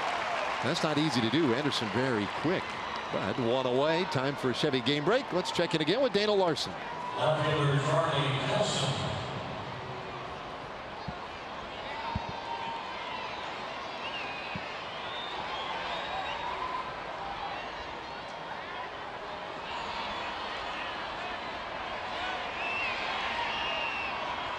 Thanks, Dana. Kind of a funky year so far for Bryce Harper. You think it's going to, I mean, he'll probably get to his numbers anyway by the end of the season. But if that average is as low as it currently is that going to affect someone's willingness to pay him hundreds and hundreds of millions of dollars? Probably not. I think someone's going to pay him, but it might make those hundreds of millions a little bit less. The first number in that contract might not be a 4 like people speculate. This one up the middle. Base hit for Tilson. It's the 3rd hit of the night against Gallardo. That check wouldn't be written by me, though. You'd have a tough time I'd doing have a hard that. time pulling the trigger on that contract. Yeah, you'd have to have a lot of insurances in place. I'd pull a contract. You write the numbers in for Mike Trout. Yep. But I'm not putting it on same numbers on the contract for him. Love to have him on my team. Love the way he plays. There's a line drive down into the left field corner. Tilson into third base. They'll stop him there on Engel's double. The White Sox setting up shop here in this 8th inning.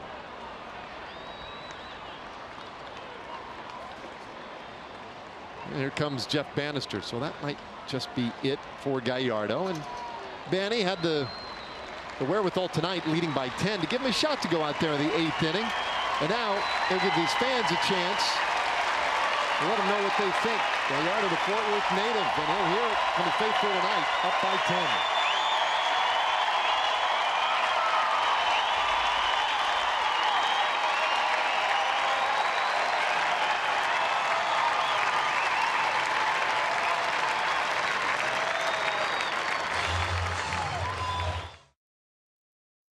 Airlines. Low fares, no hidden fees.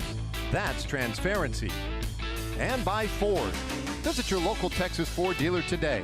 Ford is the best in Texas. What a good one tonight, 11-1.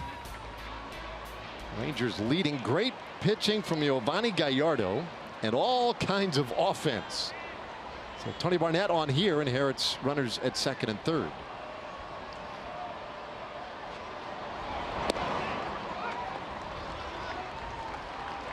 On the season for Tony, good solid numbers. 21st game. Nice ERA. Nice strikeout to walk ratio, 25-5. Opponent's only hitting 200. Fastball, curve, and a splitter. Bouncer right side. Profar will grab it and go to the bag, conceding the run. And Cotto retired, 2 away. The White Sox pick up their 2nd run, and that one does go against Gallardo's line. A little while ago, Dave, we were talking about complete game, whether Giovanni would have a chance to get a complete game. The Rangers haven't had one. White Sox haven't had one. Well, CJ was watching, and he sent me some interesting information. 15 teams in Major League Baseball don't have a complete game this year. There's a total of 22 complete games. Cleveland has 4. The Astros have 3. They lead the pack. A bunch of teams have 1. A couple of teams, few teams have 2. So not a lot of complete games. Not surprising to find a team without one. 15 teams don't have a complete game. 15 teams. Now the Rangers, they're past the midway point of the season. Other teams are just getting to that point of the year, but that's it's a pretty good statement on where things are with regard to complete games and pitchers being allowed to go deep.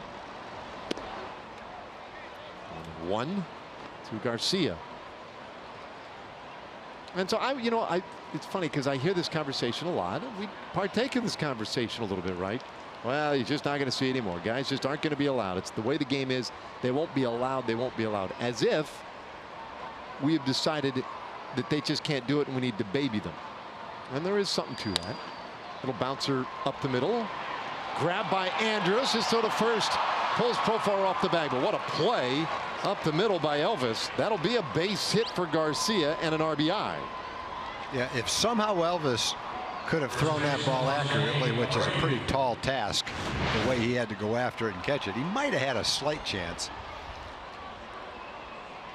But that takes some athletic ability. You know, he's not 5'10" and 150 pounds either. 6'1", 6'2", over 200 pounds to show that quickness, that agility, and almost made that play. Yeah, that is impressive. But Garcia on. Engel able to score. 11-3 the count, and here is Jose Abreu. I think part of the story on pitchers not going the distance, etc., that maybe we don't talk about enough is just how hard it is to pitch to these lineups today. I mean, these lineups are better. The hitters are better. They take counts deeper. It's just each hitter is appreciably more difficult than they were, I don't know, 15, 20 years ago. They're better too.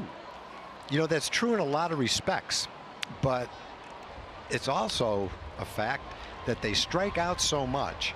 You know, it seems like it's almost every day that someone takes a no-hitter into the 7th inning. And so I think the hitters have something to do with it. You know, if you go back when pitchers had a ton of complete games, there was a pitcher hitting. There were probably middle infielders that weren't strong offensive players. The 7th, 8th, and 9th guys in the lineup generally weren't as strong. There was places where you could get a little bit of a breather in a lineup. That's definitely not the case today. So I think there is something to that.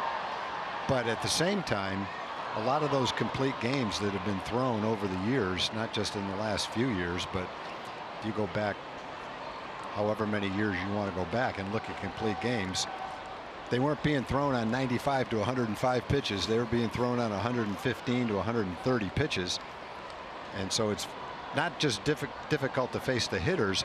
It's difficult for anybody in any era to throw a complete game in around 105 to 109 pitches. And that's right around where most managers are looking to take the hitters out of the game, the pitchers out of the game. Indeed, little chopper, and Barnett takes care of it. Abreu's the final out of the inning. But Gallardo, good night tonight. And we go to the bottom of the 8th, up by 8.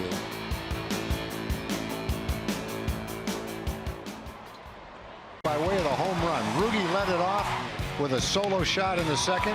Robinson Chirinos followed a little later with a 3-run shot. Nomar Mazara closed out the second inning with another 3-run shot. 7 runs for the Rangers in the second. Go to the 3rd inning. Solo shot for Joey Gallo to center field, and then Shin-Soo Choo, the 5th home run for the Rangers, a 2-run shot 3/4 of the way up on the grass hill behind center field.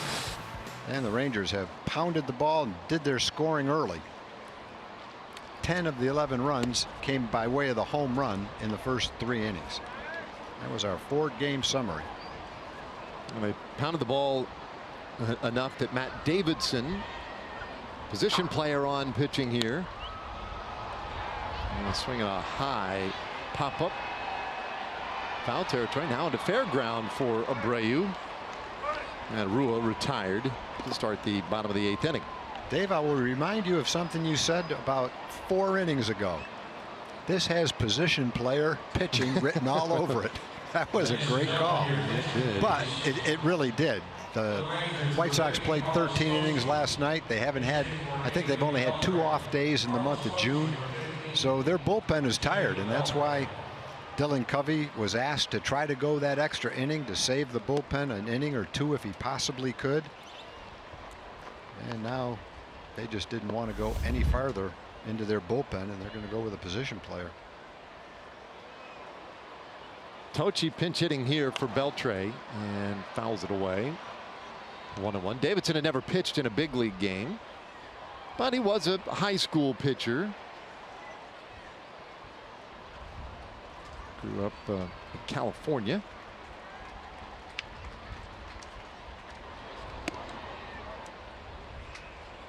Two and one the count. Third baseman by trade. I suppose it's hard, right? You want to enjoy it. And one thing it is they your should teammate enjoy, out it's there. not them out there right Yeah. now. They're at least getting the night off, most of them. You mentioned it earlier too. 13 innings yesterday, 1 extras, and they had a really tough travel day yesterday as Tochi fouls it away.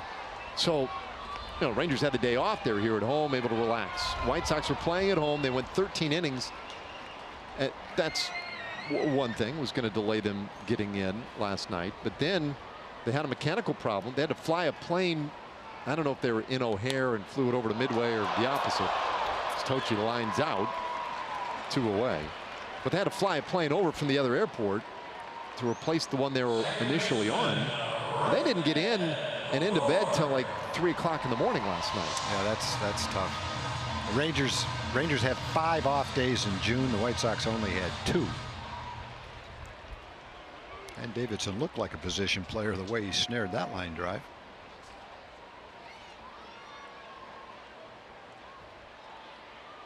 Bottom of the 8th inning, Rangers lead by 8, and now Odor swings and misses. Now, would you, as a hitter, would you have, you know, looked forward to a moment like this if you're a guy like Odor?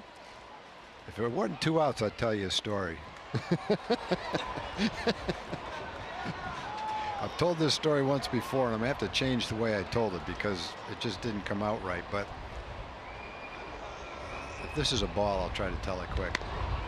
Back in my last year of playing, I was ending up the season in Tucson, the Rangers AAA team back then, and we were playing a game in Portland. And we were ahead, I don't know what the score was. Let's say it was 18-0. And Tommy Sant was the second baseman for Portland. And they brought him in to pitch with the bases loaded, and I happened to be the hitter. And so, you know, you feel like no matter what you do, you're going to look bad. If you make an out, you can't get a hit off a second baseman, and if you get a hit, big deal, it's off a second baseman. I'll give you the rest of the story when we come back. A 1-2-3 for Davidson. We go to the 9th. Rangers up big. For tomorrow, middle game of this series. Carlos Rodon tomorrow, 1-2 with a 3.7 ERA. And Bartolo Colon going for win number 245, which would tie him for most wins among Latin American-born pitchers if he can get it. Pregame tomorrow, 7:30. First pitch is 8:05 tomorrow here in Fox Sports Southwest. All right, Tom. So anyway, Tommy Sant comes into the game with the bases loaded, and I hit a grand slam to make the score like 22-0. Their mascot was a beaver, and the beaver was huge. It was about 7 feet tall. And as I crossed home plate, the beaver jumped on me from behind and tackled me right on home plate. And I couldn't move. This costumed beaver had me pinned right into the ground, had mud on my face because I was sweating, and I'm screaming all sorts of words at this guy to get off of me, and the beaver wouldn't get off of me. Oh, my God. Oh, it was awful. So the joy of a grand slam turned into horror of lying on home plate with a mascot on top of me. So yeah, that, have I ever hit against a pitcher? That was one time. Well, it was memorable. That was memorable. I am so glad I asked that question. Matt Moore into pitch here in the 9th inning as Daniel Polka takes the ball, 2-1. Tony Barnett finished off the 8th inning, and Moore to try and pitch a clean 9th.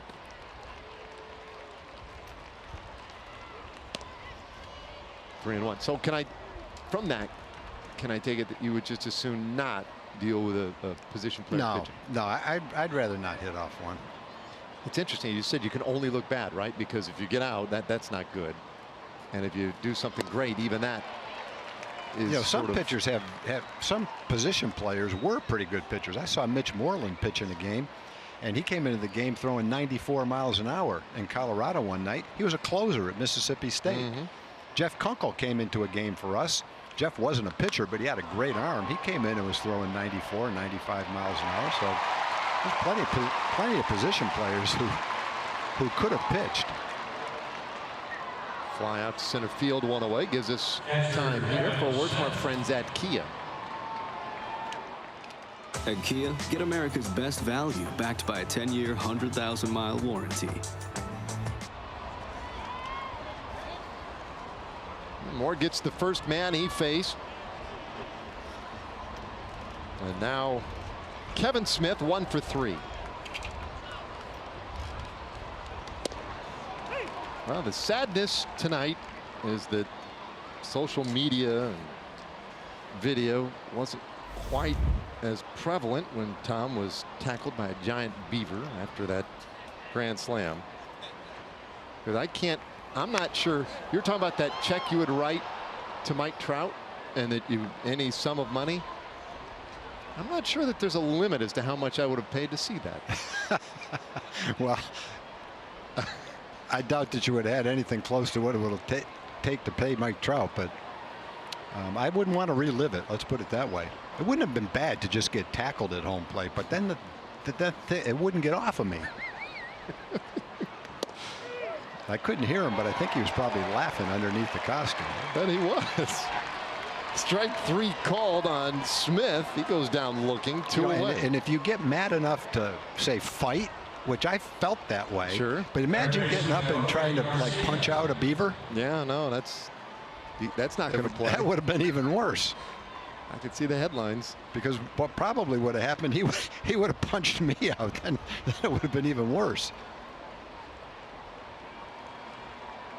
Get working on that screenplay a little bit later. That's something you never see in the big leagues, though. Hot bouncer shortstop. Andrews throws across the diamond and takes care of Garcia. And that's a crisp 9th inning for Matt Moore. And the Rangers, well, make it look easy tonight. 11-3 the final score. What a nice way to open this series against the Chicago White Sox. Lots of home runs, lots of power tonight. And Giovanni Gallardo with an excellent 7 1/3 to start it. The Rangers have won 10 of their last 12 games.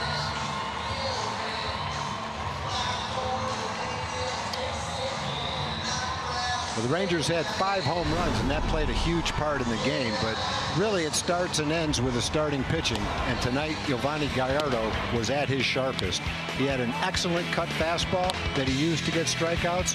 He had an effective fastball, 91 or 92 miles an hour, and a really good curveball that he had probably 7 or 8 swings and misses at. There's one right there for strike 3 to Moncada. So an excellent outing for Gallardo. He threw somewhere around 95 or 96 pitches, pitched 7 1/3. Ended up giving up 3 runs in the game, but that's a little misleading. The way he pitched tonight was just an outstanding effort. Well, you could have picked just about anybody out of the lineup today as a hero of the game, but Emily Jones has chosen Rougned Odor. Absolutely, Rougned Odor, really a complete game for you guys. Started on the mound with Giovanni Gallardo. What did you see from him? Man, the pitchers, they've been doing a really good job. Giovanni tonight have a great game. He's been pitching really good, throwing a lot of strikes, and that's how we've been winning. Offensively for you guys, when you get it clicking from top to bottom, how fun is that to be a part of? Man, it's great. I mean, we've been bottom, we've been doing our job, we've been playing together, and that's why we've been playing so good. I know this season did not start off the way you wanted. You've been working extremely hard to get back to the player that we know you can be, that you know you can be. How nice is it to see that work paying off? I mean, like I said, it's not how we start, it's how we finish. And I know I started a little bit, you know, but I'm just been doing a lot of work in my defense and my offense too, and that's why I'm feeling better now in the plate. And a few weeks ago, you said, I think it was even after a loss, you said you felt something was coming on. What was it you feel like that clicked for you? I mean, I think I've been looking for my pitch a lot. I've been trying to do my job over there, and that's why I started feeling better and trying to help my team to win. Well, it'll keep going. We appreciate the time, Rugi. We appreciate it. We'll send it back up to you guys.